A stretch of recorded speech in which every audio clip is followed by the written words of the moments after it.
This week, oh, it's okay. Yeah, you want to go the other? That's cool.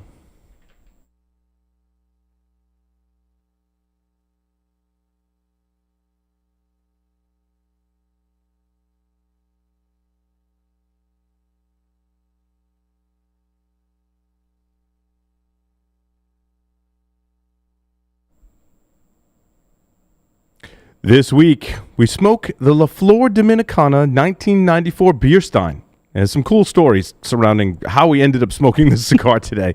We're going to talk about Candela cigars. St. Patrick's Day is coming up. I always like to have at least one or two Candela cigars in honor of St. Patrick's Day. We'll talk about our feelings and thoughts and opinions on box press cigars, long smokes for the big game, full-bodied cigars, the history behind J.C. Newman, some ridiculous laws that we'll get fired up about in Jason's story. Of course, the Super Bowl, Patrick Mahomes and his dad have a cigar story that we'll talk about. Carrillo is pledging money for charity. There's some new Big Smoke and other kinds of events and conferences coming up that I want to touch on as well. So all that and more on to this edition of the Stogie Geek Show. This is a Security Weekly production for security professionals by security professionals. Please visit securityweekly.com/subscribe to subscribe to all the shows on our network. Broadcasting live from G-Unit Studios in Rhode Island, it's the show where cigars burn slow, ashes fall fast, and cocktails flow steady. It's the Stogie Geek Show. Welcome everyone to the Stogie Geek Show. Joe and I are already silly. Oh yeah. Joe Hozempa, aka Joe Hollywood, is here with me in studio. I'm fired up. So we also have Remote Drew, who is remote over in Texas. Look at you. You got some Stogie Geek swag going on in the background. Got my banner. Where are you? Yeah. Oh yeah. I'm all set up for the Stogie Geek mobile lounge. Confidence. Confidence isn't walking into a room with your nose in the air, thinking you're better than anyone else. It's walking into a room and not having to compare yourself to anyone in the first place.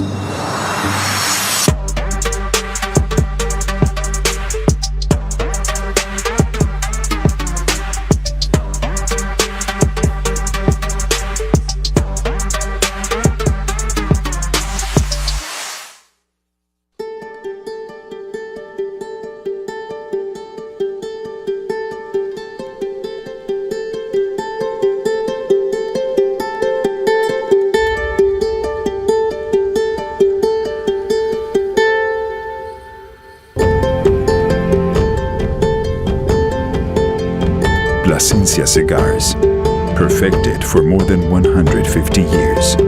Yours to enjoy now.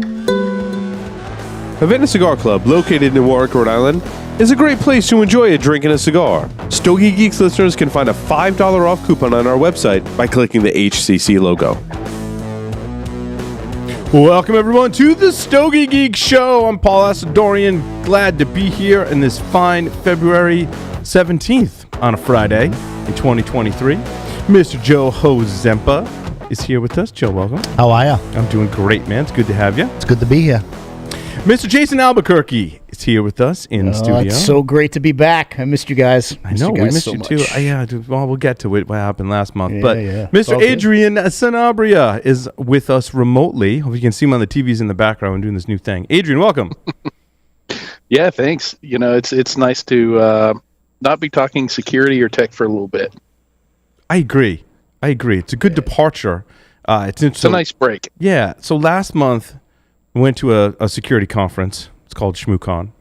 And so with me traveling and just getting the swing of the new year, we weren't able to do an episode last month, but I'm glad we were able to pull this off this month. It's great. Yeah, January's tough. January's tough. You know, I'm standing around talking to your friends, and not that this is like InfoSec specific, but you know, you're standing around talking to your friends at any point in your life. And I specifically remember it when I go to security conferences. When I was first going to security conferences, late 90s, early 2000, my friends and I talk about, you get married soon, dude? Like everyone's like, that was the time when my friends were all, either considering getting married or, were engaged. And then you fast forward a few years and you go to a security, in my case, security conference, and everyone's talking about, Like you had kids, The right? Like his kiddos. kids, Talking like, about the I kiddos. can't make that when my Yeah, wife's yeah, yeah. due. Right, like right. your friends are missing from the normal conferences you go to because you're having kids. Now, I'm standing around in this January, last month, talking to my friends who are all older like me now. Funny how we all age the same at the Holy same rate. shit. And I'm like, dude, when are you getting your vasectomy? Did you have a vasectomy? Well, I get a vasectomy. Yeah. So my turn was last week. All right. Yay. Yeah, I'm No gonna skip my turn on that line. Yeah, it's it's No worrying about oopsies. it's an experience. It's an experience. I don't know. I feel like they prep you pretty well for it. The nice part is it doesn't impede on your cigar smoking. Good. Like they tell you, so whether you get put under or not is, I think, a trend. Actually, medical technology, I think, is advanced where they're way more comfortable putting you under now for it. Yeah. Like I basically went to sleep for 20 minutes and woke up, and a half an hour later, I was totally fine. Wow. I mean, other Went to than sleep. other than I awake was for the whole sore thing. in a certain Other than waking up with a area. bag of frozen peas between your legs. Yeah. Other than that, she's like, "You're good to go. You can go out to eat now." She's like, "But just don't drink alcohol because you had anesthesia." Yeah, yeah. They're like, "Don't recommend that." I'm like, "But I can have a cigar." I'm like, that's bonus. I'll take that. I just had local anesthesia. Yeah, I most was awake people for the did, whole- but I think I don't know if it's a trend here in Rhode Island or whatnot. Like all my friends in Rhode Island I talked to were like, "Yeah, dude, like you just go to sleep." Really? I'm like, it's not a great experience to be awake for. Like, you smell something burning. You're like, Yeah. what are you doing with that Oh my soldering God. iron? No. Yes. No.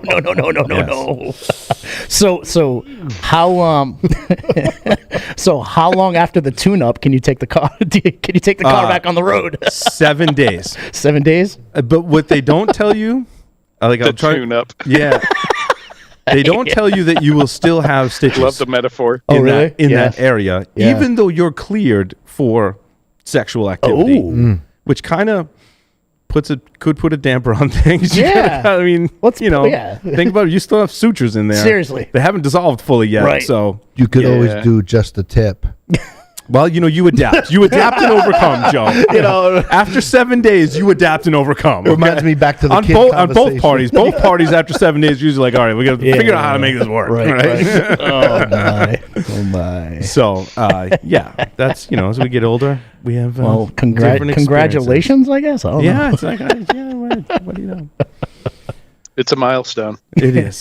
So I mean, that was the other thing that why we weren't doing the show is I had that procedure last week. You had frozen peas I had between your frozen legs. peas. Yeah, still a little tender. So then the story about this cigar that we're smoking Yes. here in studio. Adrian, you lit up a fantastic cigar. We'll get to that in a moment. But Adrian couldn't be Courtesy here. of you. Yes. Adrian couldn't be here to have this cigar, but I'll make sure I put one aside for you, Adrian. So, having 3 kids and working doesn't afford a lot of time to go to the cigar lounges. So I belong to 2 here locally, and I have lockers. And if I go to the lounge, I often don't have time to dig through my locker or smoke out of the locker. And next door, I realized I had a locker that I hadn't gone through. Based on when these cigars were put in there, we're thinking 7 or 8 years. I haven't gone inside my Whoa. locker. So I have this, basically it's a small little Dude, humidor, holy crap. right? Had a bunch of trays in it. And I haven't touched those cigars or even opened the locker in 7 years. Thankfully, they were all in great shape. Some of them had that little dusty kind of moldy. Yeah, what's the name of that? There's a name for It's that, not right? plume. Plume is more of a crystal thing. This just sometimes the minerals will often leave a deposit if you kind of leave things untouched and don't rotate them. Because like I said, I didn't open this locker in 7 years. And had to have been. These were released in 2015. Well, 2014 they showed up at the trade show, but you probably got it. So I right? bought the La Flor Dominicana 1994 beer stein, which I can hold up right So here. awesome. Right, it's very pretty. You may have seen this on the Stogie Geek set for previous episodes that we've done. It's very pretty. It's a really big beer stein. Like it is an oversized beer stein. And how many cigars came in the? Is it 20? But 20? But they weren't dried out? No, because they were in a humidor. My locker, so the locker is like they're individual lockers. Oh. But I think the back. I'm thinking 7-8 years. You haven't done anything to that humidor, but you're saying that's like part the lockers are the humidor. Right? Correct. Yeah. I think like the back of the locker, there's a gap where somebody else is maintaining that. So they only sold 5,000 beer steins of 20 cigars. 100,000 total cigars. Released. And I probably had 17 or 18 in my locker. Yeah, that's amazing. I was like, oh, that's where all those went. Like I maybe took one or two out and smoked them in the past 7 or 8 years. Right. And then probably earlier on, and then I forgot about them. And then I saw them, and then I smoked one. I was like, wow, these are really good. So that beer stein was $250 MSRP in 2015. Oh my God, that's amazing. Because now, if they did, so let's say they did the same thing again. Yeah. You folks know with inflation, increases on taxes on cigars and tobacco, increases on imported goods, shipping containers being more expensive, all those things lead to this is probably, if LFD, I would speculate to retail this today would be over $300. Probably be somewhere in the $325 range. I was going to guess 500. Well, I mean, maybe demand. I mean, demand is high now too for these type of things. Demand is high. Right. So this is a Mexican and San Andreas Maduro wrapper with binder and filler from the Dominican Republic. It's a 6x54 Toro. Again, beer steins of 20 were $250. Yeah. As we established, so 100,000 cigars. Half Wheel gave it a review back in the day when they first came out and gave it an 87. Curious to see if they reviewed it. Aged after 7 or 8 years. It's definitely higher than that. So what do you guys think so far? I think it's good. I like it. It's not strong at all. Like age has the nicotine and the strength has diminished. It's smooth. We could smoke this in the morning now, which is amazing. I mean, LTM is notorious for making some pretty strong cigars. Mellow's a nicer word. Yeah. Diminished suggests that it's not as good, right? No, it's definitely mellow. I like it. But you're right. It could be a morning cigar. I think it has a like medium body with a lot of flavors, which is where most people like their cigars, to be myself included. I would assume this is a hit for Lito Gomez, back in the day, and should probably do it again because I think it's. I don't often get into like the gimmicky things, but I think this was a really cool. It's a beautiful. I mean, the stein is beautiful, man. Yeah, like there's not a lot of stuff that I would put on display that you get from cigars. There's a certain number of things, and this was certainly one of them. Yeah, and I mean, on a certain occasion, I'd probably fill it with beer and drink it. Right. But I was going to ask if you filled that with beer, like how much does that hold? Like I'm judging from it's a big stein, dude. It's got like a 30 ounce cup there. This Jason, could be a six. It might be bigger than 30 ounces. This could be a 64 ounce. No, I'm talking about your plastic cup. Yeah. This could be. Yeah, this is 32. This is 32 ounces right here. For size comparison, 60 to 80 ounces. I don't know. Like it would be a lot of beer. Big. It'd be a lot of beer. So it would. It'd be a two-hander. It would. It'd be real. I mean, it's heavy as it even without filled with liquid. Right. Yes. So yeah, good stuff. We'll check back in how we're doing with our La Flor Dominicana 1994 Toro from the infamous jar, the beer stein. Let's see. Let's talk about Candela wrap. Adrian, have you ever smoked a Candela wrap cigar, green cigar? Yes, but it's been a very long time. Very long time. We've talked about them. I generally don't go for them. Yeah, we've talked about them a lot in the past on the show. But, usually with St. Patrick's Day, we see a lot of new releases of Candela wrap cigars. This year's probably no exception. I know the Garofalo and the Cigar Authority, they're releasing a firecracker. Yep. That has now that's interesting because it's a barber pole. So it's some other kind of wrapper, and then it's a Candela, which I like because if it's just Candela, it has this like hay grass kind of flavor to it usually, and it depends on how they pair it with other filler and binder tobaccos to counteract that hay grassy kind of taste that you get from Candela. A barber pole accomplishes the same thing and kind of minimizes that overpowering. It doesn't allow the Candela wrapper to overpower. So yeah. Another one is the Alec Bradley that comes out every year. They have the hooligan, the hooligan. Yeah. And now they have a Shamrock too that they're coming out with, which is wrapped with 3 different wrappers. It's got a Nicaraguan Habano, it's got a green Honduran Candela, and then a brown Nicaraguan Habano. And this year, soon, obviously in March, JRE Tobacco under Alandino is coming out with a Candela. Yep. Yeah, I thought the Cigar Aficionado article did a good job of hitting on some of the points that I like to hit on for Candela cigars. Look, they're not for everyone. Yeah. You definitely want to try them. The LFD Candela cigar that they depict there, which is interesting because we're smoking La Flor Dominicana today, is actually a really good one because the tobacco, the filler inside of that's got some punch to it. Like it's got some strong tobacco in it, which is good. So these were popular back so many years, popular type of cigar sold in America. And it's interesting, if I have a green cigar and someone sees me smoking it, they'll often say, my grandfather used to smoke green cigars. Because it was popular back in the day. Yeah. And they have had a I didn't know JFK used to smoke them. And that's I pulled that out of the article too. Like you always see the black and white pictures, so you don't know. You don't know. And then they said they basically in the article was saying odds are that some of those were actually Candela cigars that he was smoking. I didn't realize what a production it is to keep the green in the Candela. Yes. Like the curing. The curing process. They have to seal the barn and then they raise the heat correct. Really, really high. Yeah, 165. Yeah, so they accelerate the curing process. Right. Because if it takes too long, it'll naturally just go from green to brown. So by accelerating it, that's how they preserve that green color. So it's chlorophyll. It locks in the chlorophyll. Yeah. Chlorophyll, borophyll. Yes. What movie is that? Chlorophyll makes it green. So are these stronger cigars? Like what's the general experience smoking one of these compared to? So to answer your question, Adrian, some cigar manufacturers have blended stronger Candela cigars and some not as strong. Typically, I would say it's on the mild to medium side if they're carrying that Candela wrapper. Although like that LFD one that I talked about was definitely on the stronger side.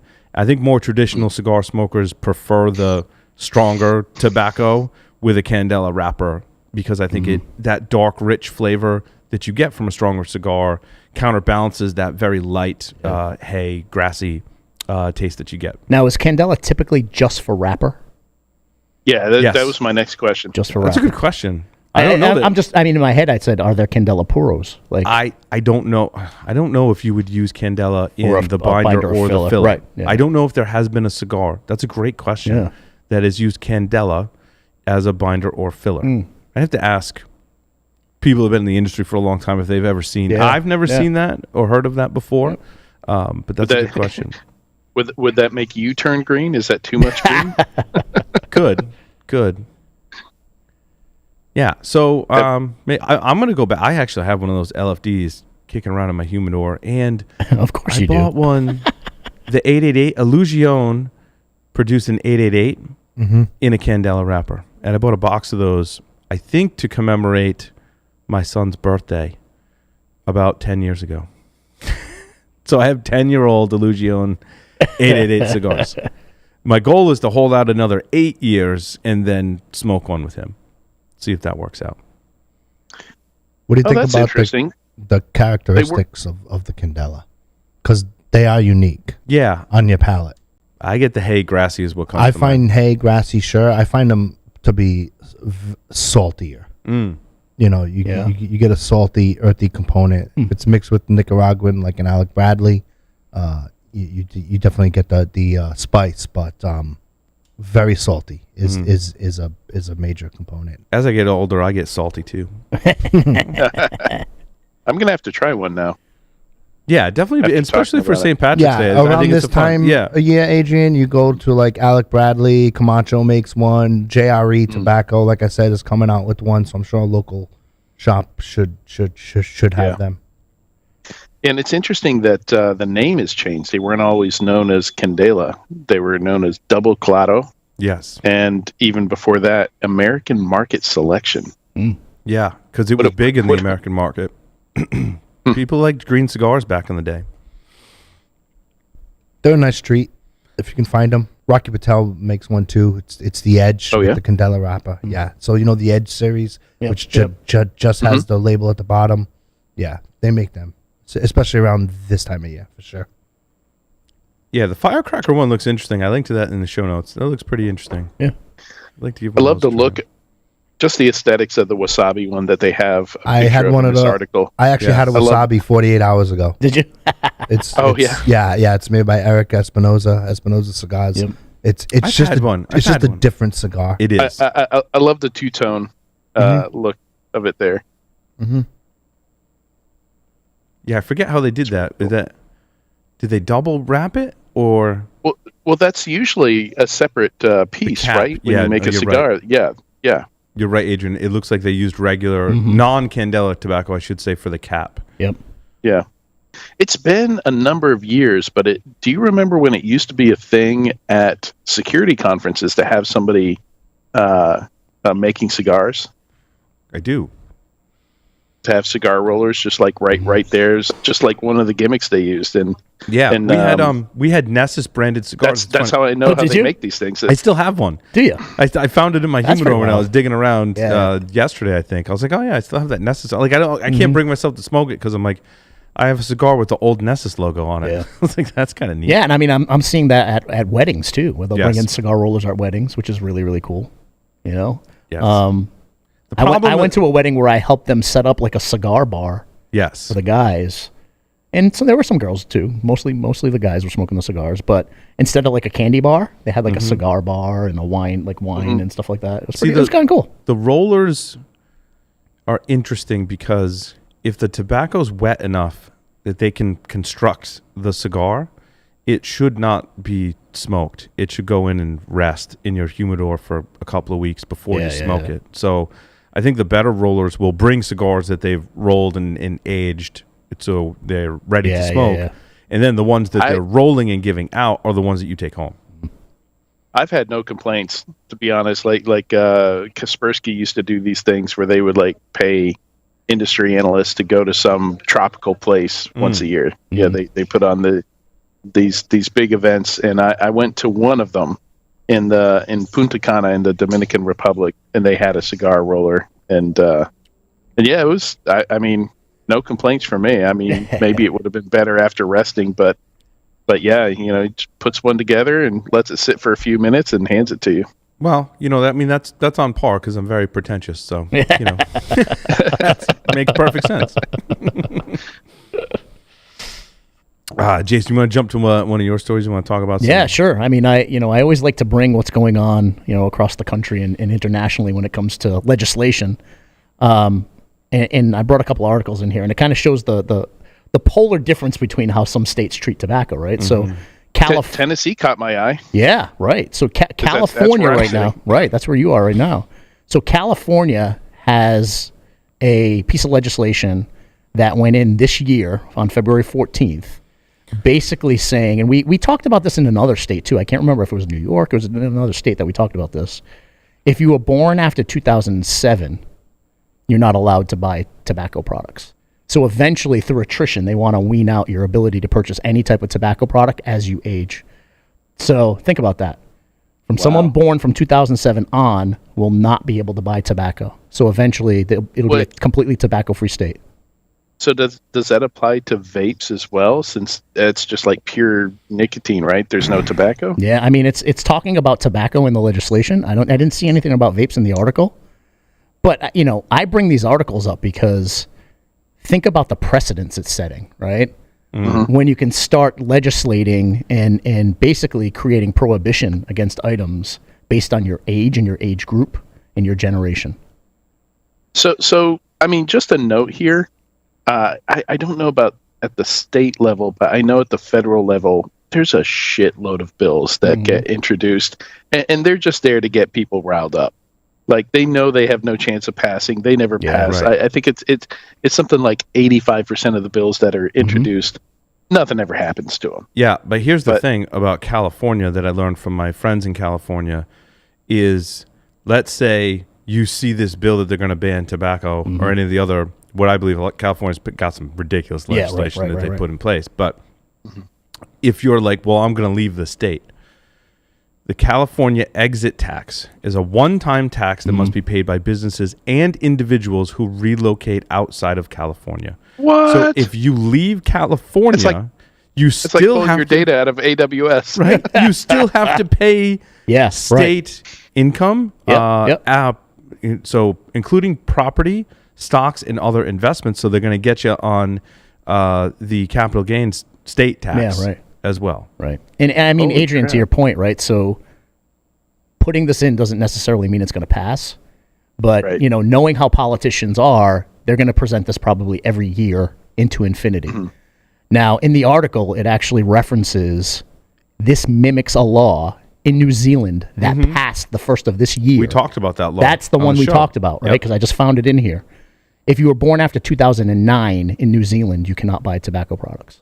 So the entire country. Yeah, so they're just phasing tobacco out of the entire country, which is a very that's New crazy. Zealand thing to do. I feel like. So it can happen, right? And you know, you get the right politicians who are every year are putting it in, and then all of a sudden you get this wave of folks who go out, and this happens all the time. You go out and vote, and you vote the entire ticket. Check, and you don't necessarily know what the laws are. And they take advantage of that. I was Politicians take listening advantage to of that. a Jordan Harbinger podcast, which, by the way, I highly recommend. I know Adrian and I were just talking about giving shout outs to people who we like and give out great information. And Jordan's podcast is definitely one of them. And it runs the gamut. He interviews interesting people on interesting topics. And it runs the gamut. But I tell you what, a lot of his interviews may sound like it doesn't apply to you, but you find a way to apply that knowledge to your life or you know, other aspects where you're sharing information, such as right now. Yep. Did a 2-part series. I'm only part way through part 1, and it's on dictatorships and the science and sociology behind dictatorships. Yep. They took a little bit of a rabbit hole down into politics and what motivates politicians to enact laws and appeal to the voter base. Yep. So in this case with this California law, if I take the logic that they explained in that podcast, it would be that politicians are not concerned with the general health and well-being of people who live in California. Their concern solely is making the people that support them, keeping them happy. 100%. And support them, meaning vote for them and contribute to their campaigns. Correct. Yeah. And so the law, it's arbitrary, other than the fact that, hey, this makes my already constituents happy, and I gotta preserve that. And it keeps my campaign coffers up, right? Yeah. So it's money in the bank at the end of the day. And then the other aspect here, like if we're going to be real, like if some of these things pass, like, you know, there's going to be a big change to the black market. Like this stuff doesn't just go away. I was going there too, I mean, we all know prohibition does not work. And We know this. They don't learn from that because they really their politicians focus on politics. But to oppose this law, I think prohibition is a perfect example of how that. I mean, can you imagine California is very close to Mexico. Right. Mexico can grow tobacco the best of them. Right. In fact, the cigar we're smoking right now has tobacco from Mexico. As an example, it's never been all that hard to smoke Cubans in the U.S. if you really wanted to smoke a Cuban, right? Right. This is true. So yeah, I think it would open up a huge black market. Big time. And they're trying to prevent people from leaving the state by imposing that tax law. Right. Which is just, it's like you're in prison in California. Yeah, right. It's awful. I just don't understand how that can work from an individual freedom perspective. Like if I leave the state, there's got to be a way constitutionally to challenge that. And I'm sure they are. There's got to be people out there challenging that. Cali isn't getting any taxes on that black market stuff. Right. So true. But yeah, I mean, that leads to the Tennessee article, Adrian, you know. But hold on, we should also point out in California, completely legal to smoke marijuana. Right. Yeah. On the street in public. They were one of the first states to do it medically. They were one of the first states to do it recreationally. Yeah. And it's one of the most densely populated states in terms of like dispensaries and all that stuff, I'm sure. I mean, it's just speculation. But when I go to California, believe me, it's no secret. Everyone's out in the street smoking it. There's just, places to buy it all over the place. But so again, it comes back to there's nothing to do with public health. No, it's votes and money. It's all like public perception. It's like that's the old person not cool, like young person cool, like that's ridiculous. You know, we talk about it on BSW all the time. Say easy, do hard. This type of stuff is just the easy, feel good bullshit that they're putting out there. instead of them balancing their budget, trying to bring taxes down on their businesses and No, that's not popular. and their citizens, like, instead of trying to do the really hard work that needs to be done, they're doing this stupid bullshit. And look at the economy in California. But see, reducing now that podcast really makes sense now. Reducing taxes would appeal to the other party. The other party would be like, "Oh, yeah, I don't agree with like higher taxes. I agree with lower taxes." Until the mass population starts seeing it in their paycheck. Correct. Then It's all it'll about appeal to perception. everyone at the end of the day, right? Because saving taxpayer money shouldn't be one side of the aisle or the other. It shouldn't be. It I shouldn't agree. be, right? I think it is, but I don't think It shouldn't be. Well, you're not making that revenue from tobacco if you outlaw it, so you're going to have to increase taxes. Well, that's what's happening in Tennessee. That's that article right there, right? They're doubling the taxes on cigars in your home state, Adrian. But what's the tax on cigars right now in Tennessee? So it's going from 6.6% to 17%. Oh, so it's a straight percentage. It looks like it, yeah. Increase the taxes and it's on all cigars. over the place. Like it's very different on, like, if you get loose tobacco, it's like 35%. It's way more than like cigarettes or cigars. They all have separate tax rates. So that's a big hike. That's a big hike in taxes. Well, so like punish the pipe smokers, punish the 1% of the 5% Right. that smoke pipes, Right. because they should obviously pay more. Right. It's not right. Yeah, it's crazy. And then, I mean, there was an other article in here. I want to say it was North Dakota, and they're the opposite side of the spectrum. They just passed a bill to allow cigars in lounges and bars because they never had that ability before. Wow. So now they're opening it up. That's So up there, I saw that they're trying to lower the age of kids that can work in coal mines to like 14 or something. yeah. Well, then. So no, they're trying to increase the lung cancer. But again, that's politician appealing. politics. Appealing to the upper echelon, likely that owns the coal mines, that's supporting their campaign and their political career. So passing that law has nothing to do Totally with fine for your 14-year-olds. It's clean coal. it's totally fine. We're just going to spin it as it's totally fine because the people that are keeping that politician in power are all for that law. Right. Which is just It is. It's really messed up. So, I always say this. Term limits are the solution. Term limits. If you're term limited out, you only have so much time to make an impact, so you're going to want to do the best you possibly can to make an impact. Because you're going to be term limited out of your seat. They talked about You're not that. going to become rich. They talked about that in the extremes of North Korea and how that transfer of power, and they called it something when maybe not in our democracy necessarily, but more in the totalitarian state of North Korea, how that passage of power happened, and how you just selected someone and that was it. Right. And they're basically going to carry on that legacy That's it. and keep the upper echelon happy. So if a leader becomes sick, the upper echelon's like, well, I don't want some random person coming in there because they may not support us, and we rely on this leader. They're going to disrupt what's happening. So let's kill that leader. And let's put someone in power who already supports us. And who's going to toe the line? Who's going to toe the line? That goes back to Caesar. He said something in the thing, and I didn't remember this from history class. We said Caesar thought it was an atrocity that there were soldiers that went off and fought in the wars that they were fighting at the time, came back and had to become slaves of some of that upper echelon to pay off their debts. And Caesar was looking to get rid of that. And see what the upper echelon did? Well, I mean, we all know the story. Caesar gets stabbed in the back. Is how they solved that problem and put someone in power that's going to keep the upper echelon going. Toe the line. That's it. But I mean, that's how the governments work in Russia. That's how the governments work. They brought up Putin. Yeah, I mean that's how it goes, man. That's all the oligarchs around him. Yes, exactly. So let's make some predictions here. Yeah. If a bunch of these laws, like as tobacco gets harder and harder to obtain, to enjoy, gets banned in places, who is gonna take advantage of that from a tourism perspective? Like, where are you going to go in your like Tabasco and whiskey package? Right. Like vacation. Right. Because I guarantee you some country's going to take advantage of that and say, you know what?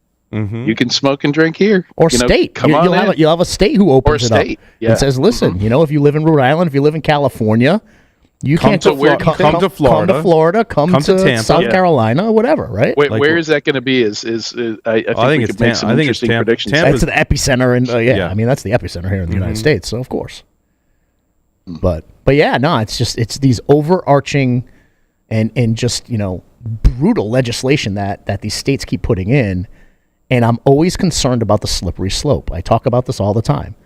When legislation gets passed and it gets enacted, Other states follow. other states follow, but then you cannot rewind it. You can't turn it back. It Turning is it so back is hard. hard. It's so much harder to get legislation turned back than it is to get it voted in. Yes, agreed. Yeah. I mean, we see it. It here, won't happen. Here in Rhode Island, we had the magazine capacity law that somehow actually passed through. Getting that redacted or turning that around is a massive, Oh, God. massive It'll be huge. undertaking. Now there's also a proposed assault weapons ban Right. in Rhode Island. Right. And I say that because I want to raise awareness that this stuff is happening. Yep. And we should work together to preserve freedom. Right. You do have a story though, where it is being reversed. The North Dakota story. Yeah. Like it was outlawed in 2012, and Right. they're reversing it. Right. Took 10 years.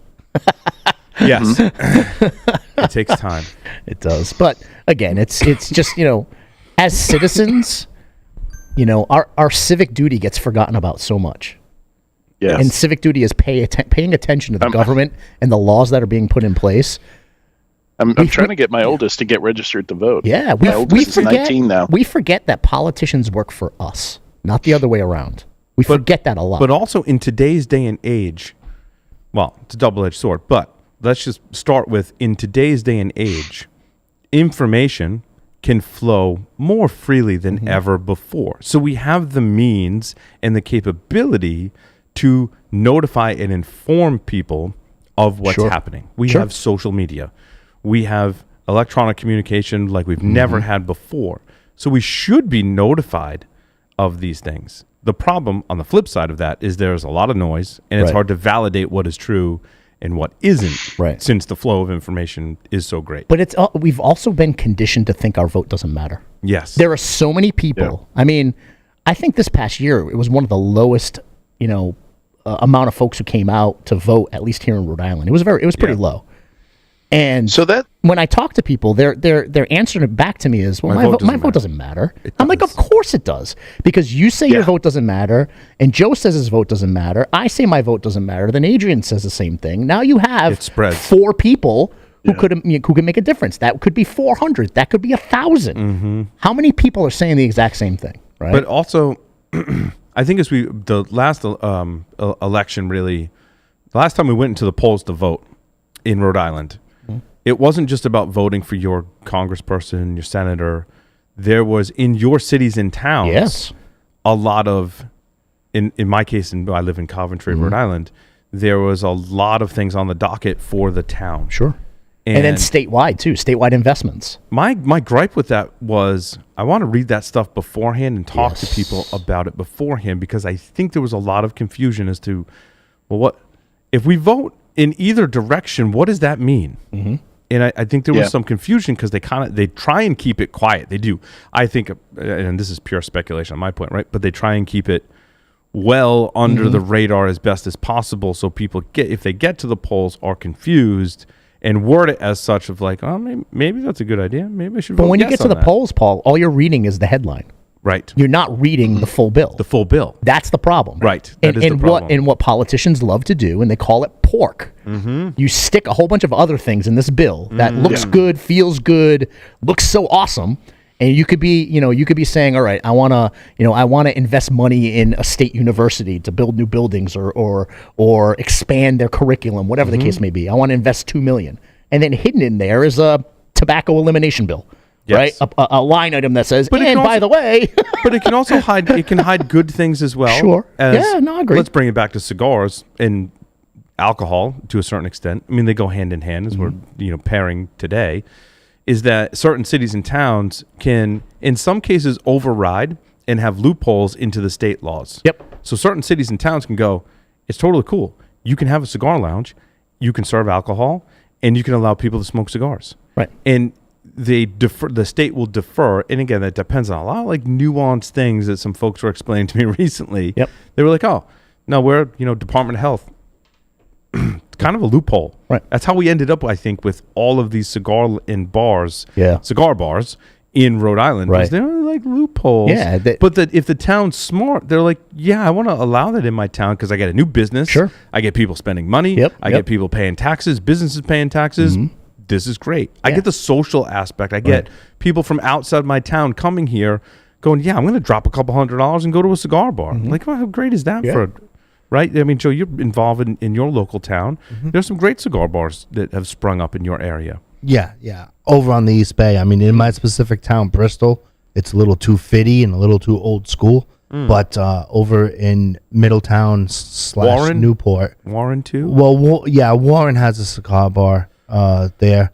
It's owned by Anthony. He owns 4 in the state. Yeah. So, one in North Providence, one in East Providence, one in Cranston, and then one obviously in I was in North. Warren. You know what's funny? I was in North Providence yesterday, and they got a good amount of cigar bars there. Some ones that have been there for a long time in North Providence. Okay. Yep. But you drive the main drag in North Providence here in Rhode Island. For those who don't know, is Mineral Spring Ave. Yep. My wife actually commented to me. My son was happened to be wrestling there, and she's like, "It's kind of neat if you live in North Providence. Everything is at your fingertips. Right. The amount of local businesses on that strip is staggering. I mean, shops, restaurants, fast food, delis, cigar shops, the whole thing, liquor store. Like it's jam packed. I mean, that's why it's so busy. It's jam packed. But I'm like, that's kind of nice for the people in that town. Sure, but it's a trade-off too. I mean, Trade-off, you get traffic. I like living where there isn't all that hustle and bustle. And that was my thing. There was a lot of traffic. There is a lot of congestion. Right? So, yep, for I mean, sure. it's all about what you're into. But, I mean, here specifically in Rhode Island, when you talk about the bill and the loophole, in order for you to have a cigar bar, which is risen to the cigar culture now, is the cigar bar, is that 51% of the revenue has to come from tobacco. Correct. That's why their workaround. Now, if you look at it from a non-event perspective or a non-online perspective or whichever, average person might do 2 drinks to 1 cigar. So obviously the ratio is thrown off.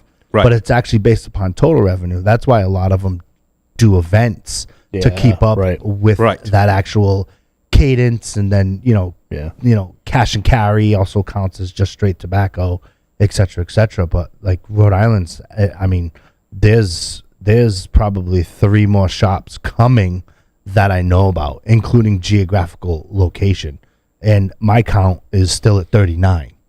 Like 39 in an hour drive. Shops. It's just crazy. There's a lot. I did, so it's a good segue actually, because when we talk about the trifecta of being able to eat, drink, and smoke in the same establishment, that's hard in a lot of states. Sure. Yeah. DC, for some reason, has this place called Shelley's Back Room. Now, it's funny, when I was at the security conference called ShmooCon, it was in DC, and I mean, as we all know, like we've had the pandemic, and when you go to a conference, whatever industry you're in, cigars, those listening, right? You may go to a cigar event, whatever industry you work in, you may go to a conference. We all know during the pandemic, it was weird. Some conferences didn't happen. If you did, you had to wear a mask. Maybe you didn't want to travel. Now that we're coming out of the pandemic, you're rekindling with friends. So I went to some of my friends. I'm like, there's a place where you can like have cigars and drinks and food. And they were like, get out. So I gathered some of my friends together, like just ad hoc. I'm like, my friends that I know over time that are cigar people. And I'm like, we're all going to dinner tonight, and we're going to have cigars, and we're going to have drinks. And you guys all know the people I was sitting around the table with, right, from the security industry. And we had this amazing dinner. Yeah. Because, back to the laws, this establishment is able to serve food, which and by the way, like the food at Shelley's is actually, my friends are still talking about the wings. Now, this is in DC. Yeah, in DC. Yep, not far from the White. I think the White House is like the block behind it, not that far away. And the drinks where they had this amazing whiskey selection, and we got a little crazy, a little crazy on the whiskey. And then you get the cigar menu, and they bring you the cigars. You're like, I want this Padron, I want this Fuente, whatever, and they bring it to you. That's awesome. I mean, not only like an amazing for like cigar and whiskey nerds, but the social aspect. We had the best time. Yeah, that's awesome. And it was people from different aspects of security. Yep. Some own their own businesses, some didn't own their own businesses. You know, my friend Dave and his wife also came, had cigars with us, the whole thing.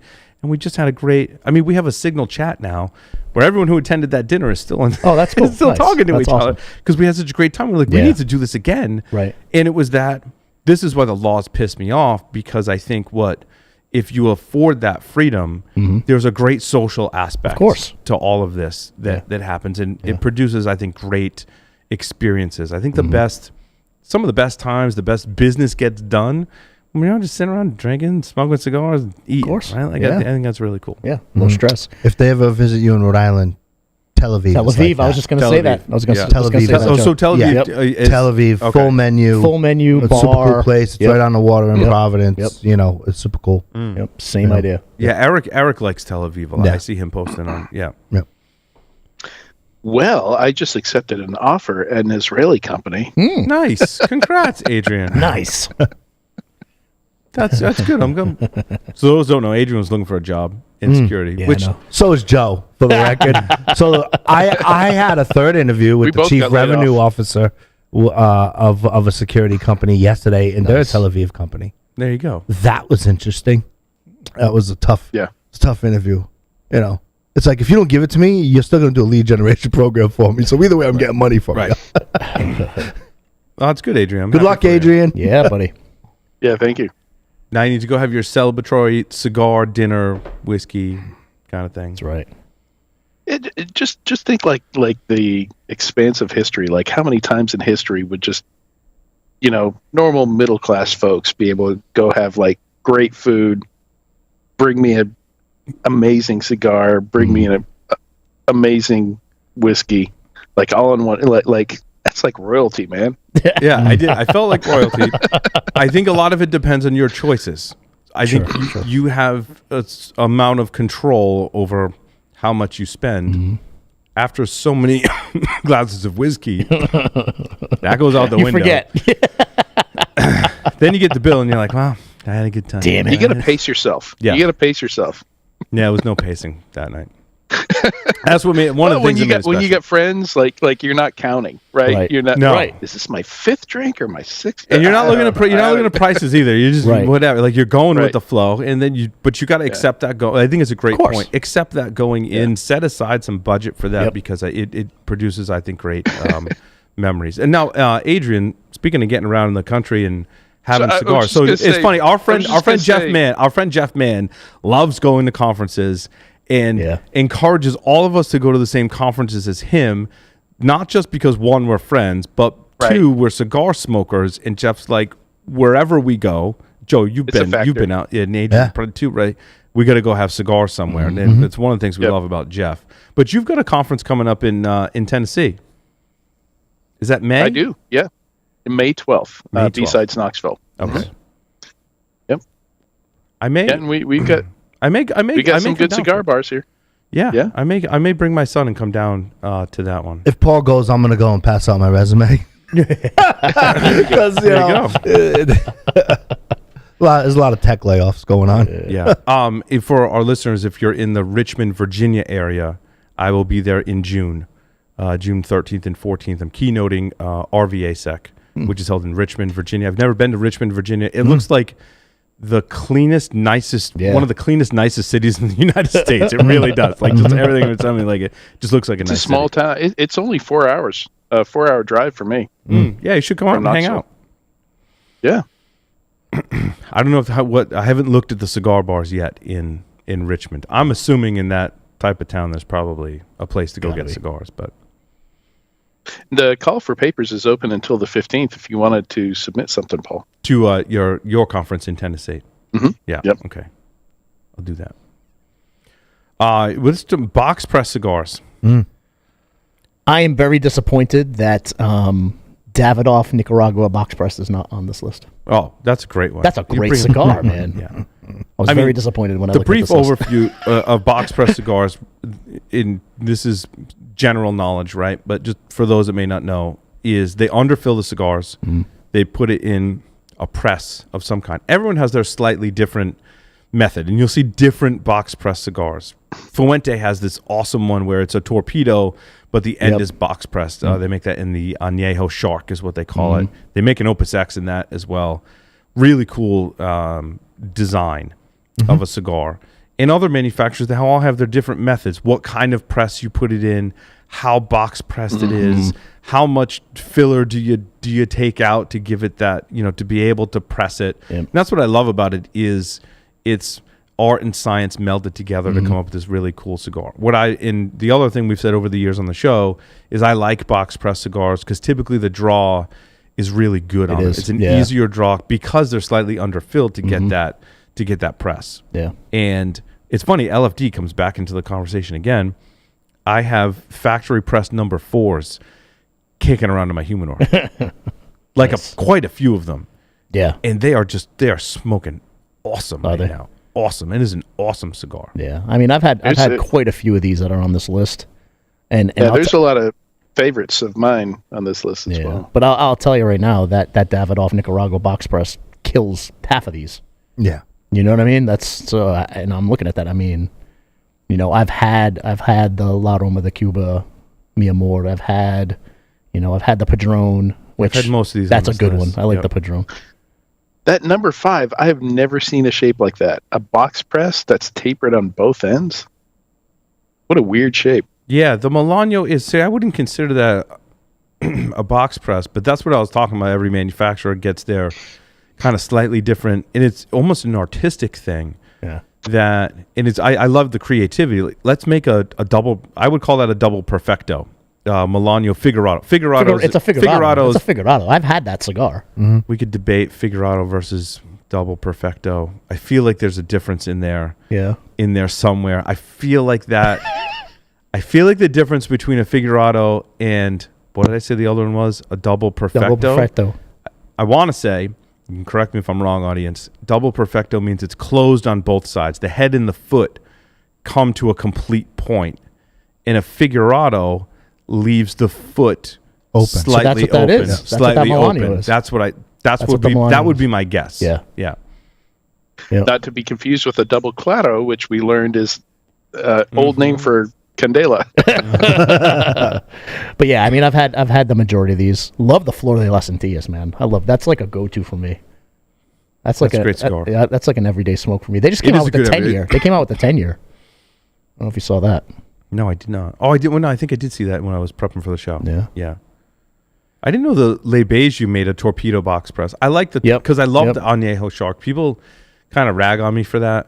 I do love the Añejo Shark. I haven't had that one. I've smoked through two boxes, or at least a box and a half. Wow. Because I love that cigar, and I really was going on a thing where I was seeking it out, and I smoked through quite a few. Yeah, until they were all gone, and I was like, oh, now I got to get more.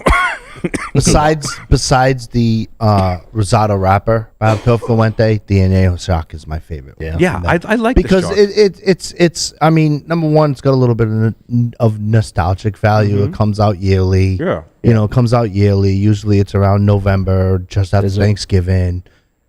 It's a good blend. I think they really focus on the strength that Alto Fuente could produce for that cigar. It tends to run a little stronger, a little bit more in our wheelhouse as far as strength compared to some of the other stuff, some of the other Dominican stuff. But you get your strength from that Connecticut broadleaf. And it's aged in a cognac barrel? That's pretty cool. Yeah. They are super tasty. Which one is that? That's the number 4, Alto Fuente Añejo Shark. Yeah, I've never had that cigar. I'm going to have to get one. Yep. I gotta see I might have smoked them all, Jason, to be honest with you. Yeah. I might have stole them all, to be honest with you. Añejo when I was here. When I was deployed here. There was a good quantity of them. I smoked more than my fair share of them over the years. It's a pretty looking cigar, man. It is. I mean, it's honestly like if you take out the Rosado wrapper, it's a different story, different time. But like it, to me, it's the strongest offering from Alto Fuente. From Fuente, yeah. Would you agree with that assessment? It's the strongest as far as strength? No, I find No? I find it like very much medium bodied. Really? I It's ranked full. I don't necessarily agree with that. No, I but- don't agree with that assessment at But, all. but it is their strongest. Oh, and, it's a 64 ring too. It's a biggie. But I think that's what tones down the strength is they're putting more filler Yeah. in there, and I don't think a lot of the filler That's a fat excuse me, they're cigar. putting in is necessarily strong. When you get down to the, I forget the añejo in the robusto. I think I gifted some of the añejo robustos to you guys. It's like a 48 or a 50 ring in the añejo line. I find those to be stronger than the shark. Yeah. So it's about the ratio to the wrapper to the filler, you're saying. That's a thing for sure. Yes. It often dictates how much flavor you get from the wrapper versus the filler, Adrian. Yeah. That binder, filler to wrapper ratio. Yeah. That's why a lot of people say in a thinner cigar such as not a Lonsdale, Lancero? a Lancero. Thank you. Oh my Welcome. god, a Lancero is you get more of that wrapper flavor because there's not as much filler. I've been digging Lanceros lately, by the I way. love just Lanceros. Saying. Just saying. My It's only the- gripe with it's the Lancero- forgotten about Vitola. You got to know, smoke it's- them slow. Like sometimes I want a cigar. Like I want a robusto. I want like a cigar. When I Right. smoke the Lancero, it's somewhat kind of dainty. It Dainty. doesn't produce yeah, as I much was waiting for you to smoke. finish. Totally. Dainty. There's a. But I've been digging them lately. I like 'em. I smoke them very often. But if you want taste and you want true taste from whatever offering that is, you should be into Lanceros. And retail wise, they don't sell. no, And it's not just the Rhode Island thing or Northeast thing. Like they do everybody, not yeah. sell, and it's amazing because like you can get great quality flavor from something that you wouldn't get in a Toro size or even a Robusto size if you just take the time out to smoke a dainty Lancero. Yeah. I love this number 8 story that I had, and this came from a Reddit thread, and I thought it would make for great conversation because I probably need to do this more often as I maintain 3 humidors.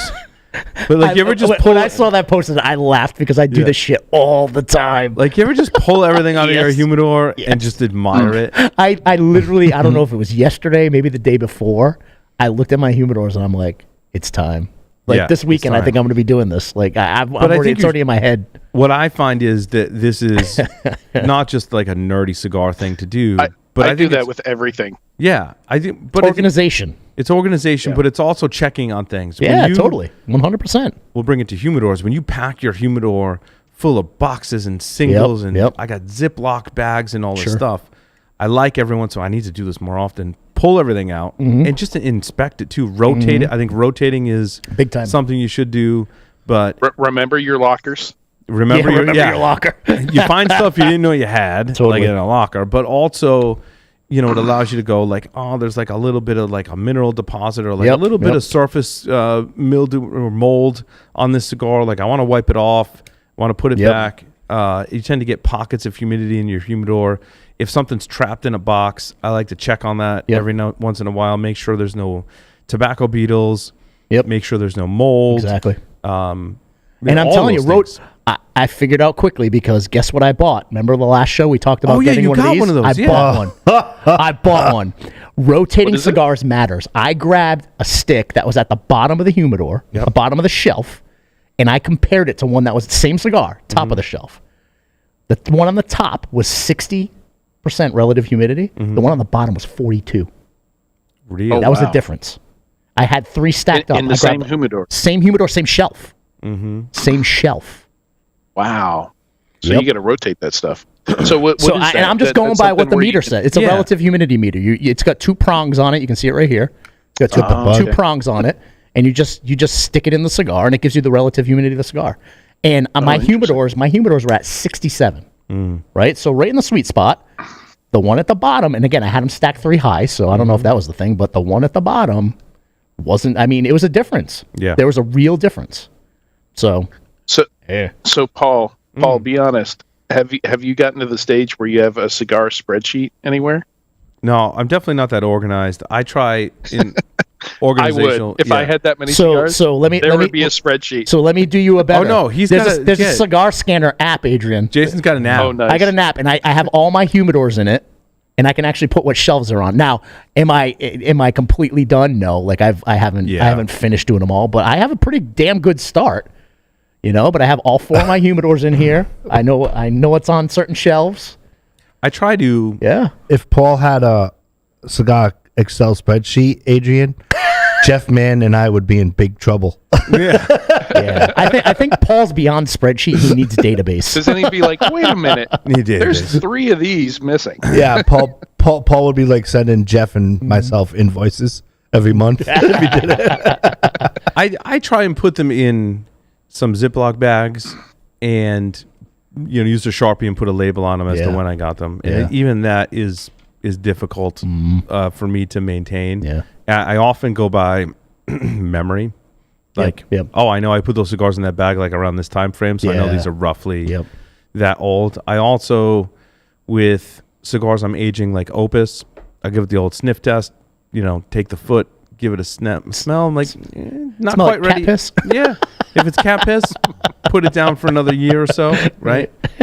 So I tend to do that. I tend to remember when I bought the boxes too. I do go back if I ordered it online. I have a history, so I'll go back to that and be like, oh, I only have 1 box of that particular cigar in that size. Yeah. I ordered it online. Let me go back, and that tells me how old it is. So it's very on-site. I should get better about labeling and or. Well, that's why I got this app. And it helped. Like I said, I started, but I kind of gave up.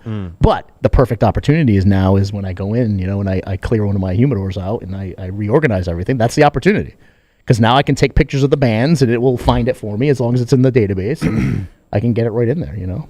And I'm already pulling everything out anyway. So yeah, and you should. I think you should rotate and let things breathe every once in a while. If that thing holds any weight, that Cigar Medic humidimeter reader, I'll call it. Sure. If that holds any weight, there was a difference. I've tried to train myself, and I don't know that I'm an expert at it yet. Although I get better every year. Is I give it the squeeze test. Yeah, I do that all the time. And if it's really squishy, too much humidity. Yep. If it's cracking when you squeeze it, little dry. Not enough. Yeah. Right. And also you want to monitor fluctuations.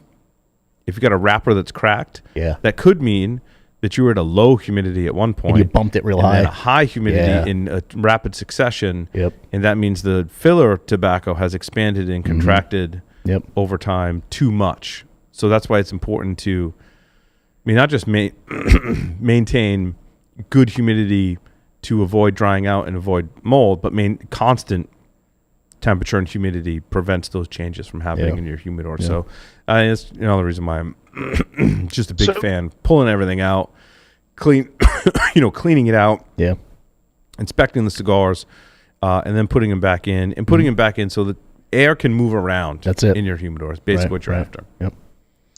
So the only where I can really relate to this is with my vintage video game collection. I've been collecting video games and consoles and stuff like that for years, including some original stuff that I bought with lawn mowing money when I was, 10, 12 years old. Wow. Nice. And yeah, so after I got divorced a couple years ago, when you get divorced, you get very familiar with your storage units and, pulling stuff out, moving stuff around. I did this, laid everything out, had everything laid out, and I was like, surely there's a website where I can just enter all this stuff in and track it. And I'm going to bring this back around to cigars. Just bear with me. But so I plugged everything in this. This website sends me an email once a week telling me how much my stuff is worth based on the most recent eBay sales of that stuff. Nice. Yeah. So they're tracking eBay sales in real time. And year before, I sold off like a third of my collection, and it was spot on. That was exactly what it went for. Wow, that's cool. And of course, when you do this, you find out that, like, I had this PlayStation 1 game called Klonoa or something like that. It sounds like an STD. It's an okay game, but apparently it was rare. $600. Wow. That one PlayStation game goes for $600. So I wonder, how big is I'm just ignorant of this. How big is the resale market in cigars? Do people track the prices? You pull out the Stein Paul, and one of the first things I'm thinking is it was still mostly full, like 17 cigars. Like, how much could you have gotten for that? Yeah, One thing I see is the tradesies, like trades. Right? I know you prefer to smoke them, but yeah, I must imagine other people are trading cigars. But to answer your question, Adrian, I think it's a 3-tier kind of system, and I'm going to put them in order of priority. I think first and foremost, you got something rare cigar wise.